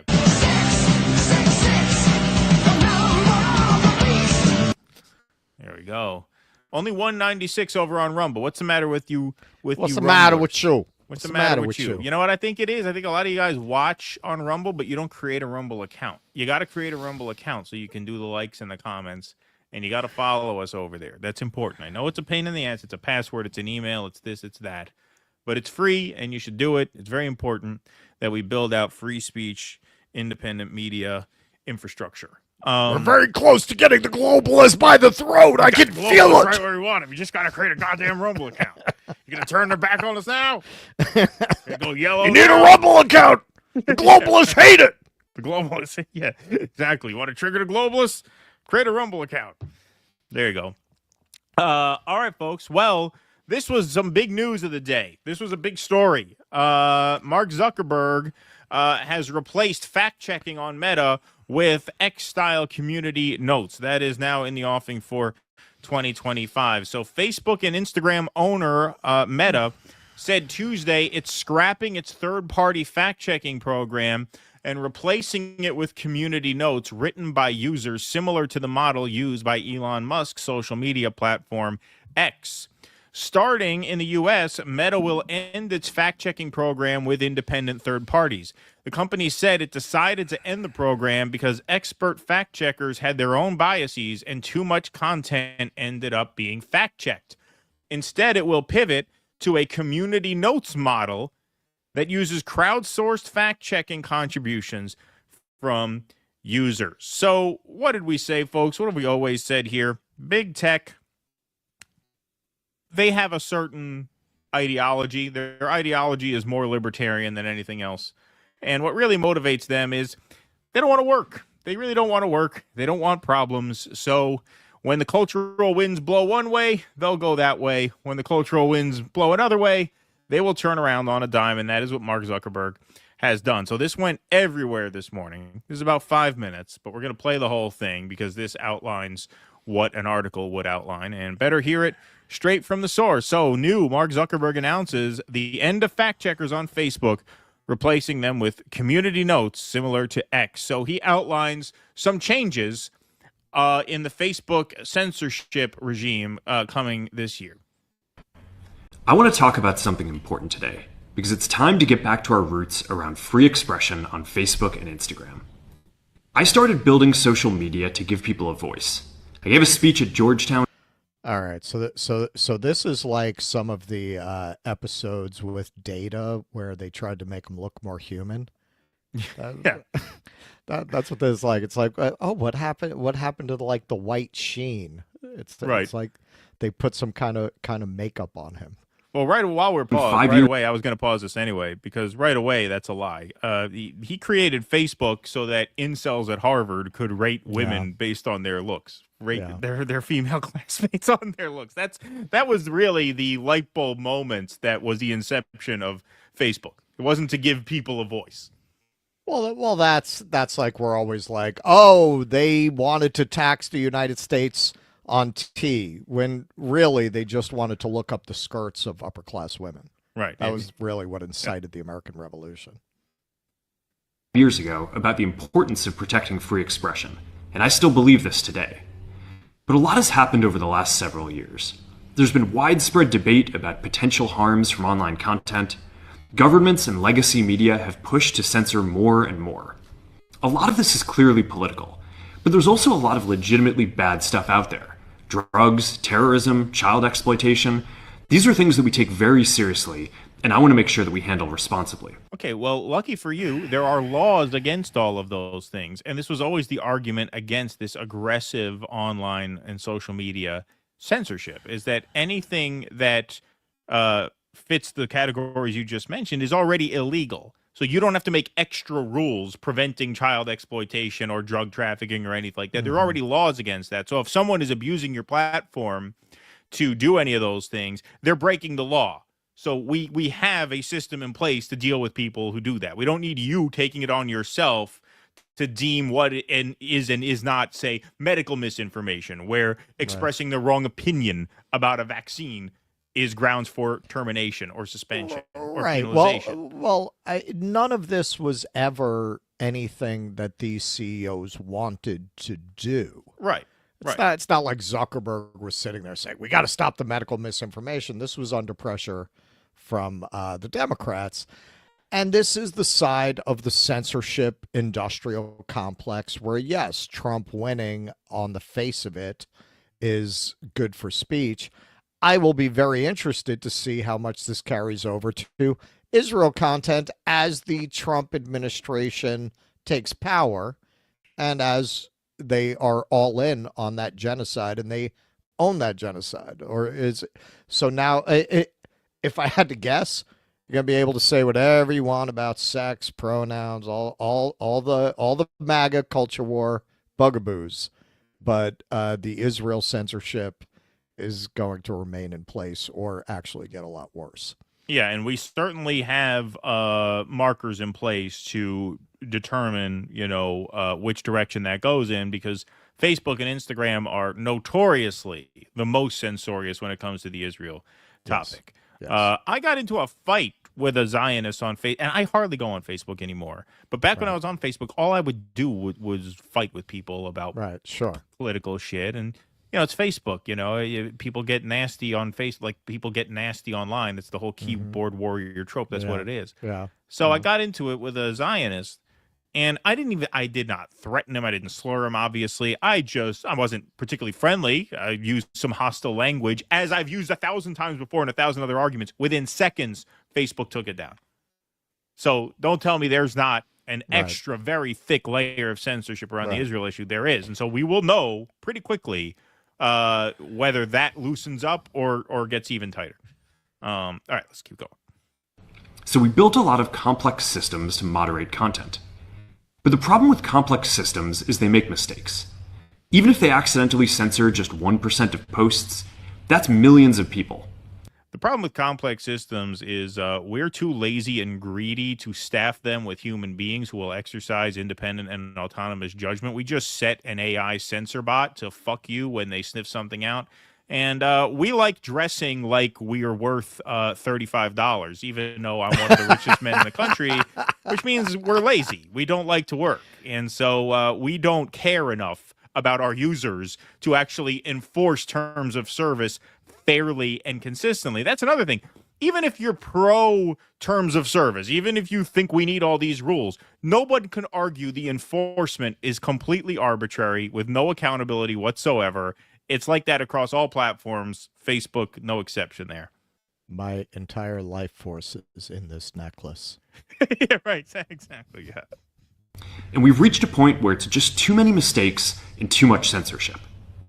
The recent elections also feel like a cultural tipping point towards once again prioritizing speech. So we're going to get back to our roots and focus on reducing mistakes, simplifying our policies, and restoring free expression on our platforms. More specifically, here's what we're going to do. First, we're going to get rid of fact checkers and replace them with community notes similar to X, starting in the US. After Trump first got elected in 2016, the legacy media wrote nonstop about how misinformation was a threat to democracy. We tried in good faith to address those concerns without becoming the arbiters of truth. But the fact checkers have just been too politically biased and have destroyed more trust than they've created. You don't say. Mm-hmm. You don't say. Now, they just occurred to you that was true? You didn't know that all along? Come on. Come on, Zuckerberg. Well, but they had Taibbi already dropped an article about this, like literally as we've been doing the show, and he points out in some of the released censorship files, Facebook. Everybody focuses on Twitter, but Facebook came up in that as well. This is what I will say. This is not a case of say, liberal Democrats came out and suddenly sang a different tune on speech. These Silicon Valley guys, they're basically libertarian on things like that. Like I think if you just left them alone, yeah, they would let whatever be on there. Yeah, of course. Yeah, you want cowfuckers.com, whatever. Yeah, right. I really don't think they care. So this is not. I don't feel like it's so much a flip flop as now the boot. He feels like the boot is off his neck. He just said it's a new cultural moment. Right. So now he can just go back to doing what he wanted to do. Like I said, we'll see how that works out with the Israel issue. Right. Especially in the US. So over the next couple of months, we're going to phase in a more comprehensive community notes system. Second, we're going to simplify our content policies and get rid of a bunch of restrictions on topics like immigration and gender that are just out of touch with mainstream discourse. What started as a movement to be more inclusive has increasingly been used to shut down opinions and shut out people with different ideas, and it's gone too far. So I want to make sure that people can share their beliefs and experiences on our platforms. Okay, now before we move on from that, that's obviously true. Now, the question you should ask yourself is, what business was it of ours to enforce opinions about gender and immigration in the first place? Sure. Why are there rules and regulations around that? You're not going to commit a crime by expressing an unpopular opinion about gender or about immigration. Mm-hmm. Now, in terms of other fields like medicine, yeah, you want to have a medical misinformation policy against, say, impersonating a doctor and giving advice as though you're a doctor when you're not. You can create that policy, but guess what? There's laws against impersonating doctors, right? So again, it's like, do you need to create that? Like, you can't go, if you go and you give someone medical advice with a fake diploma on your wall and say they're coming from a doctor, they can fucking sue you. Like, that's obviously a breach of law. Sure. And so when it comes to immigration, why were there rules about what you could and could not say about that? Why were there ever rules about that? Well, again, I mean, that has nothing really to do with Zuckerberg's personal opinions. Right. It has the real question is, why did the Democrats, and let's face it, we're really talking about the Democrats. Of course, yes, absolutely. Why did they feel like they had a vested interest in imposing standards of speech like that? And that's where you want to talk about, we talk a lot about how the left has undermined its moral authority because of its position on economics. It's also lent a lot of fuel to the idea that leftism is totalitarian, because we saw what these people did with power and what they would have done if you had given them more power. Exactly. And it was extremely totalitarian. Let's control. If we can't control what people think, we'll control what they say. It was very Orwellian, and it was incredible to me how many people who are just rank and file voters just mindlessly went along with that. I just kept saying, hasn't anyone read 1984? Like, you understand it was a cautionary tale. It wasn't intended as advice, right? Right. It wasn't meant to be a roadmap for how to construct society. Like, how you can miss the fact that newspeak was a statement about trying to control people through changing the language and then be running around with every other day. You know, we have to stop using the term vagina because 100 years ago, doctors used that to de-emphasize female pleasure. Shut the fuck up. Like, it was just incredible. And now this is the nice thing about the cultural moment we're in. You're not seeing so many of these busybodies anymore. Right. Like, even they realize the moment is past and nobody wants to hear from them. Exactly.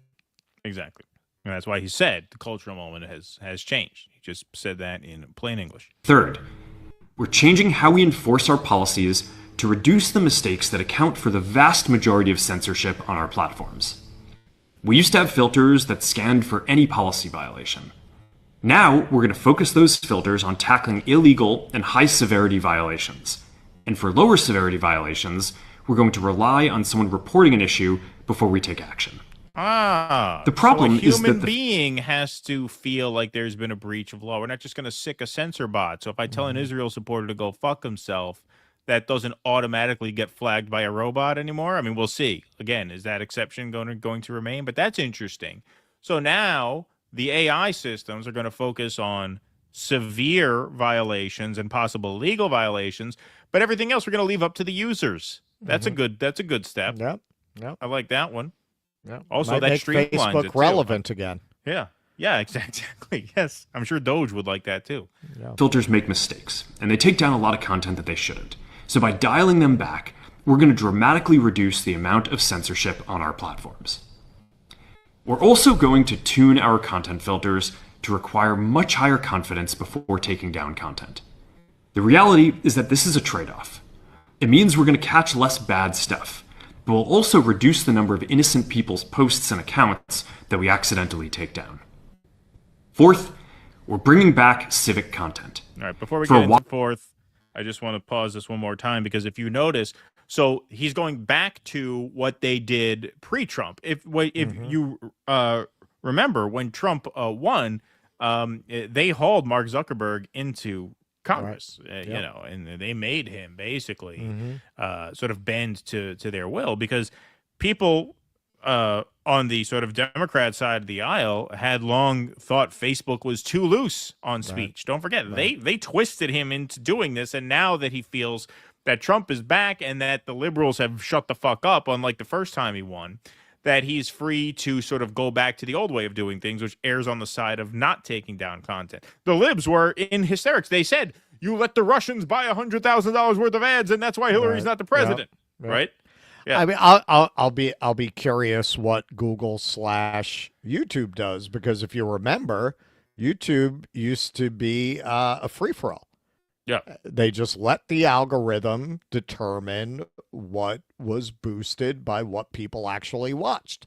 They changed that algorithm, and it specifically hurt this space because before that, if you just left it up to people, nobody watched the CNN videos. Right, exactly. They only watched the independent news, which makes sense. Why would you come to YouTube to watch CNN? You could just put on your TV and watch CNN. Right, exactly.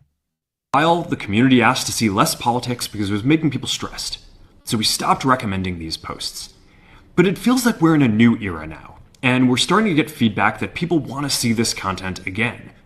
So we're going to start phasing this back into Facebook, Instagram, and Threads while working to keep the communities friendly and positive. Fifth, we're going to move our trust and safety and content moderation teams out of California, and our US-based content review is going to be based in Texas. Boom. As we work to promote free expression, I think that it will help us build trust to do this work in places where there is less concern about the bias of our teams. Finally, we're going to work with President Trump to push back on governments around the world that are going after American companies and pushing to censor more. The US has the strongest constitutional protections for free expression in the world. Europe has an ever-increasing number of laws institutionalizing censorship and making it difficult to build anything innovative there. Latin American countries have secret courts that can order companies to quietly take things down. China has censored our apps from even working in the country. The only way that we can push back on this global trend is with the support of the US government. And that's why it's been so difficult over the past 4 years when even the US government has pushed for censorship. By going after us and other American companies, it has emboldened other governments to go even further. But now we have the opportunity to restore free expression, and I am excited to take it. It'll take time to get this right, and these are complex systems. They're never going to be perfect. There's also a lot of If you see a woman jerking off a horse on your cousin's page, just bear with us. We're working on it. We're working on it. Doesn't happen overnight. Legal stuff that we still need to work very hard to remove. But the bottom line is that after years of having our content moderation work focus primarily on removing content, it is time to focus on reducing mistakes, simplifying our systems, and getting back to our roots about giving people voice. I'm looking forward to this next chapter. Stay good out there, and more to come soon. All right, so I think that last bit... Yeah, there you go. Exactly.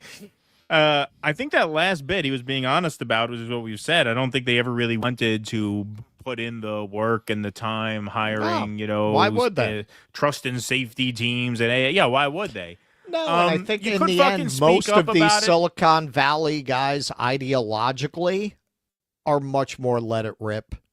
Of course. Well, yeah. Yeah, obviously. You could have said something about it. I mean, this is the thing. They're just lazy. They just want to count money. They don't really have much conviction either way. This is why, look, we've been rightfully piling on Elon the last few weeks. Elon in Brazil made some noise that he was going to fight them. He didn't. He ended up caving. Right. Yeah. But he made some noise about it because he wants to be seen as someone who's going to stand his ground. These other guys, Zuckerberg, he's a fucking pushover, man. Right. Kamala wins. Sure. All right, I guess we got to take down the COVID stuff. He He sent that letter to Biden saying that he had been censored. And now Trump wins. All right, I guess we don't have to do that anymore. So I guess we're back, right? They just do what's easy. They just do what's easy. But it is a positive on the whole. Like I said, we will see how this shapes out. Those are pretty drastic changes, especially since, I know because we make a living on social media. Facebook and Instagram, notoriously the worst. That's why we don't even really bother to build a presence on Instagram. No. And we haven't really on TikTok either because so many people we know, like Nick actually, who have started working on TikTok, it's a big waste of time. Because because of the whole China controversy, they've been particularly willing to take people down. Greenwald got taken down. So it's just not worth building a presence there unless you're doing food reviews. Exactly. And the other part of this, too, is, he says our censors get a lot of things wrong. They make a lot of mistakes. Okay, well, this is why I say these people are sociopathic. Now, this is less true on Facebook than it is on some other platforms, but it's still true to an extent. Like, people make a living on social media. Like, if you're going to partner with someone and say, okay, you can monetize this content, and they start doing that, and then when they say the wrong thing, or when they don't say the wrong thing, when they say something that the AI censor bot deems the wrong thing, you cut them off, you fuck up someone's livelihood that way. You take food off their table when you do that. It's not just, our bad. Like, if you're going to partner with people in that way, what's the old saying? If something is free, then the user is the customer. Or what is it? If you're not paying for it, you're the product. You're the product. That's it. If you're not paying for it, then the user is the product. Exactly. So if that's going to be your model, you kind of owe it to people to get it right, to be a little bit more prudent about getting it right. And so hopefully they will. And hopefully it works out that way because hopefully there's less for them to do. And it sounds that's what they're going to do. They're going to roll the censorship regime back. And I also hope it represents an overall shift in all of these companies because it would be lovely if, say, the platform we're on here, or at least one of the platforms we're on here, went back to the way that it used to be. Because also, as somebody who, look, it's a typical Gen X trait, I'm hyper-referenced. Very often, my satire ideas are mashups where... Yes, I am supposed to be able to use copyrighted content for those purposes, and you used to be able to do that on YouTube. Because with my old theater company, I did it. I did do that. I never had a problem. And then you could see when they changed the algorithm, all of a sudden I got a notice on years-old videos about copyrighted content. Right. So I would, if they went back to that, there's a lot of things I would do I don't bother doing because we can't show them. Yeah.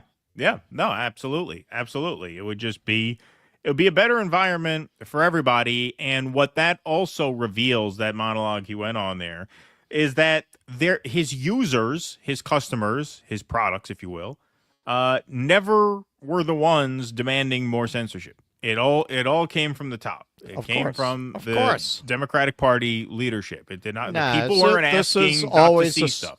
Yeah, this was always a small number of prigs with outsized power. Right. Exactly. If a user sees something that they feel they don't want to see, they can hide it and say, "Don't show this to me." That's it. Again, unless it's a dancing Israeli woman, they will honor that. Yeah. If it's the Israelis whoring out their daughters to cover up their crimes, there's nothing you could do. I can tell you from experience to get Facebook to stop showing that to you. Yeah, exactly. So you can ask not to see a certain type of ad again or a certain type of content again, and they'll honor that. Or if you think something really crosses a line, you can report it and they can look at it. So they already had those features in place. This broad-based, this list of rules and guidelines, 1,000 pages long, that all came from the top. That they were ordered to create that. It was not organic. The users never wanted that. Never. Sure. Yep. All right, let's raid some more super chats. And then we got one more piece on the day, and then we're going to raid RBN's stream. So we can't officially raid on YouTube, but I can direct you guys to tune in to our friend Nick Cruz's interview with Ro Khanna coming up at 4:40. Oh, is it 4:40 Central or Eastern? What did he say? What time did he say that was on? We got to look that up because it might be because he lists times. But he tends to list times I didn't Central. think about the difference. Yeah, Because he's I didn't think Central about the time difference. So hold on, let me see. When is this? Oh, no. It's going to be 4:30. Yeah, okay. So 4:30. He said 4:40. 4:30 Eastern time? Yep, so it is starting soon. All right. So we got one more segment to do. All right, this is just a point and laugh. Anyway. Yeah, it's a quick one. Kimmy, thanks for the $4.99. Have you guys ever read a book called The Chronic Crisis of American Democracy? The Way is Shut. Saw him on a good podcast, One Dime Radio. Love you guys. Thank you, Kimmy. I have not read that I have book. not I've either. not heard of that book, actually. But thank you for the recommendation. Appreciate it very much. Jeff Hughes, thanks for the $5. The Macho Man and Miss Elizabeth had a 5-year love story that will live forever. Love you guys and plan to cough up the $5 a month to join. Hogan sucks. Well, thank you, Jeff. Appreciate that. Yeah, Very, see, very this is what I'm saying. It's not just the Trump thing, man. I think a lot of people didn't like him anyway. Yeah, that's true. He was polarizing up until then, for sure. Sparky, thanks for the $5. I should have given Keaton credit, but figured the audience knew the Russian roulette metaphor applied to MAGA was his. Sorry about that, Keaton. No offense. No offense. Scott Ritter stole it from me, and he never gave me credit. So there you go. So there you go. You should tax him on those brunches. I should tax him. I should confront him about it. Yeah. Maybe give you a quarter for each $100 ticket.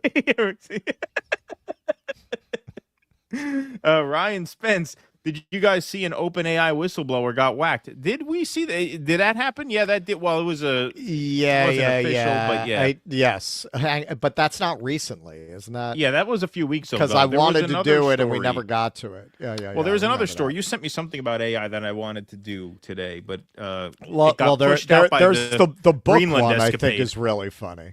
What's that? The book one where they had the AI like roast the users and it went anti-woke. I think that one's pretty funny. Oh, okay. Yeah. You sent me that, and then there was another AI story that I want to do this week. Fucking the AI was telling users, maybe you should check out the work of a cis white man once in a while. It's good.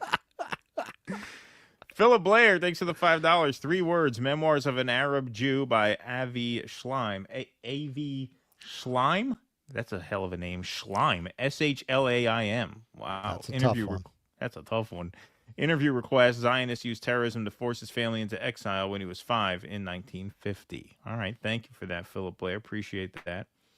The Globalist Theater in the Fire. The Globalists don't want you to buy 1776 Black Rifle Bald Eagle Bulletproof Coffee. Starbucks puts fluoride in to make your balls shrink and fall off. There you go. Yes. There's a good one.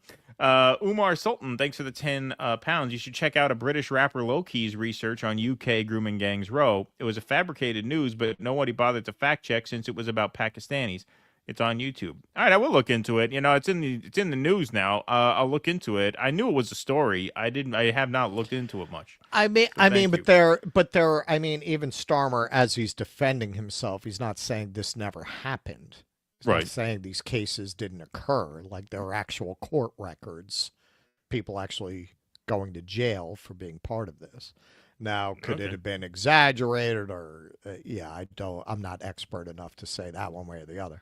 I've looked into it enough to say, and I watched Keir Starmer's speech. He didn't say this was all made up. He started talking about the people they prosecuted for it. So I don't think it's like something that didn't happen.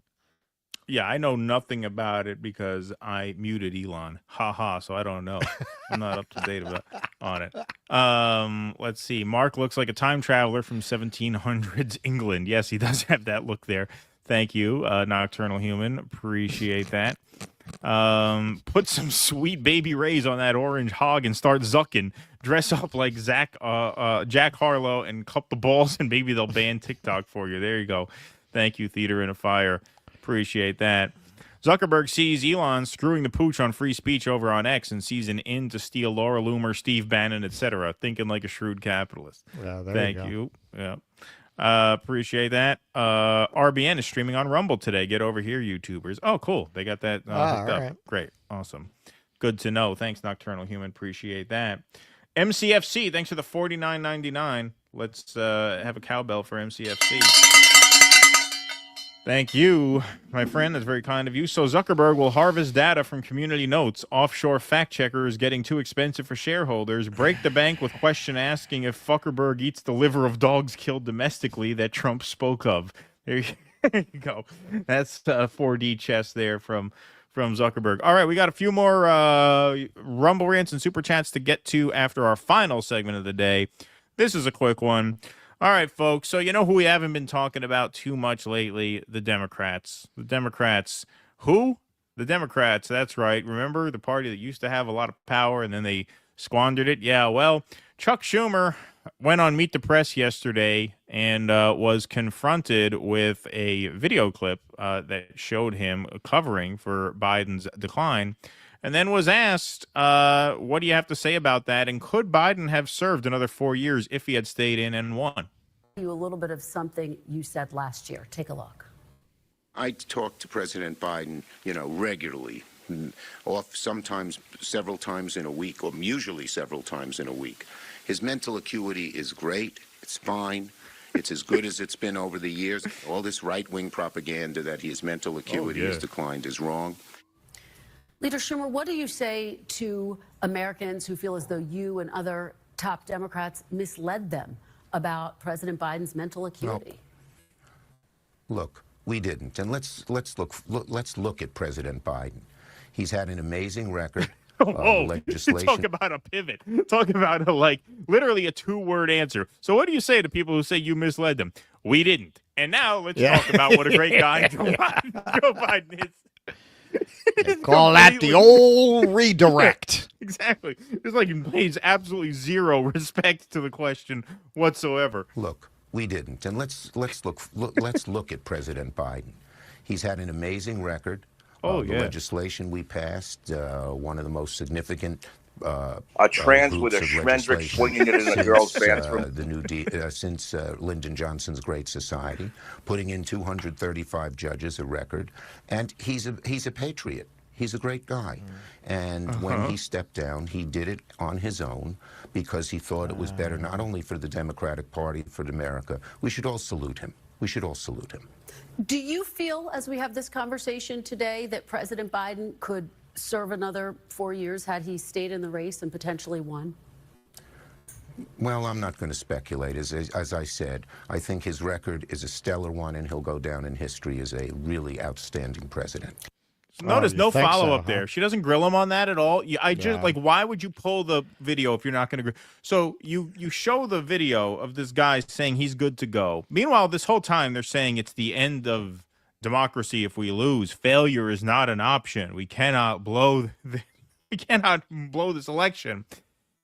you show him video of him saying he's good to go. His brains leak out on the floor on a debate stage. He has to drop out, and you just let him get away with saying, well, we didn't mislead them. Well, like, what are you talking? See, this is part of what has gotten some of the libs, at least, not red-pilled enough to join, circles like ours, but but this is what has gotten them black-pilled to the point where they're not paying attention to this anymore. Not enough to join our locals. Right, not enough to join our locals. That's right.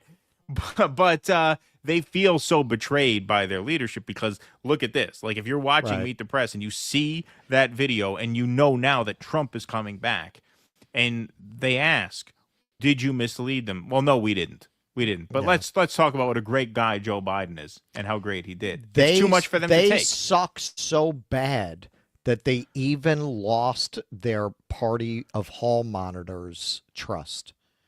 Yes, exactly. And on a messaging front, because there's another piece of video that I want to play here too. This is a crowd that you can literally tell fucking anything. And we've seen it. We've seen it. This is a crowd where Bill Clinton, who's never seen a woman he didn't want to assault, could be put up at the convention at the height of Me Too and have these people still thinking that this is the party that protects women. This is how manipulable these people are, if that's a word. I think I made that up. I think I just coined that. It's not a bad word. That's how easy these people are to manipulate, to put it another way. Malleable they are, yes. And how malleable they are. And you lost them. Me and Keaton were talking about this. I mean, basically the two tactics that they take to keep control of the population. You got a part of the population that are hall monitors. These are people who, when they were children, they really wanted the teacher's approval. Those people become Democrats. Then you got a part of the population that's more aggressive. They go ahead, they become soldiers, they become cops. For those people, you do the MAGA thing, you do the Republican thing, you do the bootstraps thing. In the end, it all brings you back to the same place. In the end, you can mess around with little cultural details that Klaus Schwab doesn't really give a shit about. It doesn't really affect his bottom line. It doesn't affect the agenda of the people who actually run things. That's it. These two parties are designed to capture the imaginations of those two personality types. Exactly.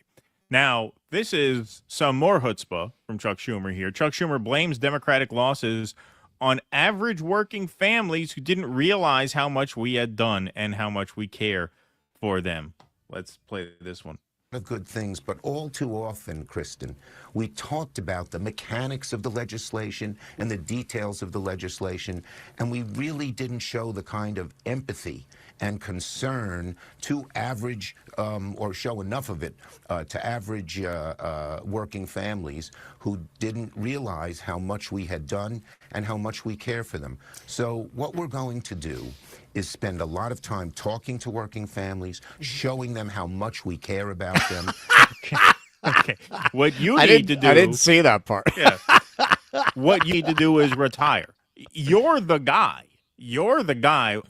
If you look at the 2016 campaign, I would say the top 5 most replayed clips from that whole year is you, one of the most top 5, you on MSNBC saying, for every blue-collar worker we lose, we're going to gain 2 PMC Republican women in the suburbs.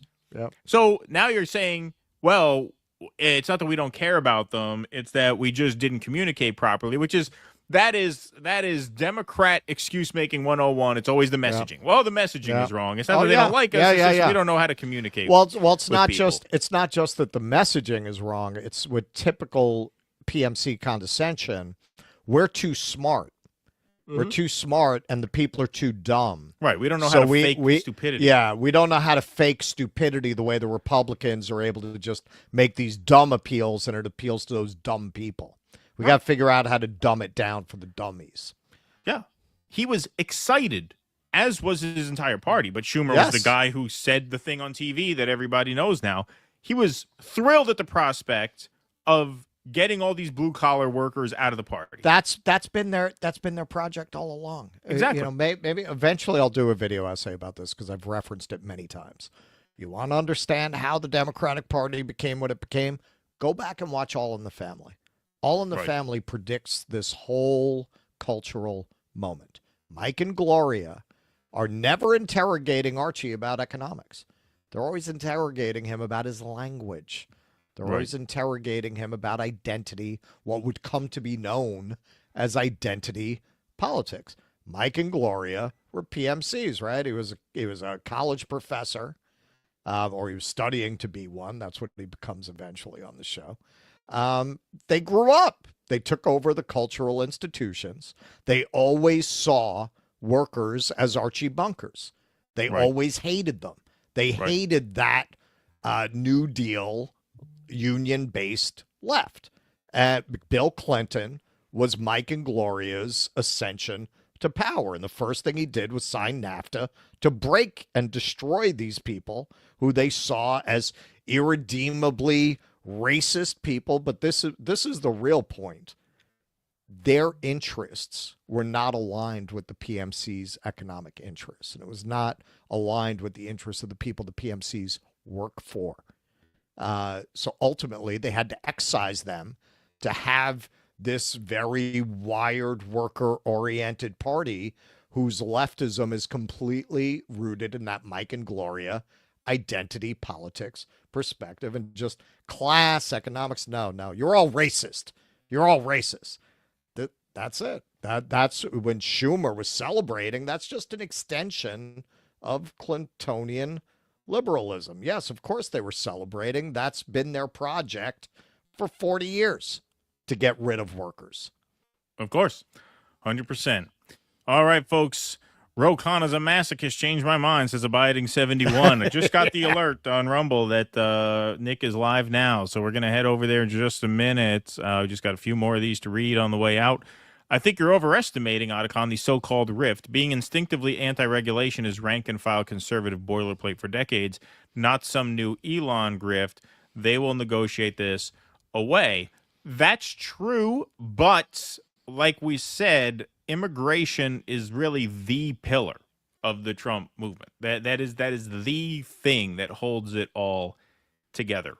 And so I see what you're saying. I think there's a lot of truth there, but I think crossing them on immigration is going to be too much for a lot of them to take, and it's all going to fall apart from there because they've been found out. They've been found out that the interests of the workers, right, the American people, the forgotten man, right? That was the whole thing they ran on. That was Steve Bannon's thing, the forgotten man and woman. This is, just spitting in the face of the forgotten man, and I don't think they're going to be able to just negotiate that away. Right. Kuznetsky is saying, thanks to the $4.99 over on YouTube and the super sticker. Appreciate that. Brad Gilbert says government-supported corporations equals real fascism. Absolutely. Landrew, thanks for the $100. Let's have a cowbell and a sound drop for Landrew. Thank you, Landrew, so much for that. That's Elon's burner. Yeah, right. Exactly, yes. Thank you so much for that, my friend. I'll read it once you get the sound drop there. Landrew is dead. The Four Horsemen of Truth, Keaton, Russell, Nick, and Kit. Thank you for that post-duopoly episode, Free Palestine. Thank you. Glad you liked that. Yeah, we had a big crowd for that post-duopoly show. That was a lot of fun. Thank you for watching, Andrew, and Landrew, pardon me. And thank you, of course, for that generous contribution. EJ Imagine, thanks for the $5. All in the Family Insight. Brilliant, Russell. Boom. Thank you. That's what we're here for. That's what we're here for. We cook up the takes. That's our specialty. All right, folks. Well, hey, RBN featuring Ro Khanna is starting. I know you guys want to go watch that. We want to watch that ourselves. We want to thank you all very much for joining us today. Appreciate you as always. Hit that like button on the way out. We're 9 away from 1,000 likes on YouTube, so smash that like button on the way out. Smash it on Rumble. Subscribe. Follow wherever you are. We will be back on the Jimmy Dore Show tomorrow. This was the halfway point. We are halfway through our 6-day marathon. This was show 3 of 6 in a row. Oh, yeah, we're back on the Jimmy Dore Show tomorrow, 6 p.m. Eastern, 3 p.m. Pacific, and then back here Thursday at noon. New time slot on Thursdays, noon Eastern. That's when we'll be live on this channel once again. But we thank you all very much for being here this afternoon. Enjoy the show over on RBN. We want you to raid the stream. We want you to tell them Do Dissident sent you when you get into the chat. and let's have a party over there. Let's watch that. That's going to be a lot of fun. We'll see you guys tomorrow on The Jimmy Show. We'll see you back here Thursday, noon Eastern. Until then, thanks for being with us this afternoon. Be safe and be well. Courage! Please clap.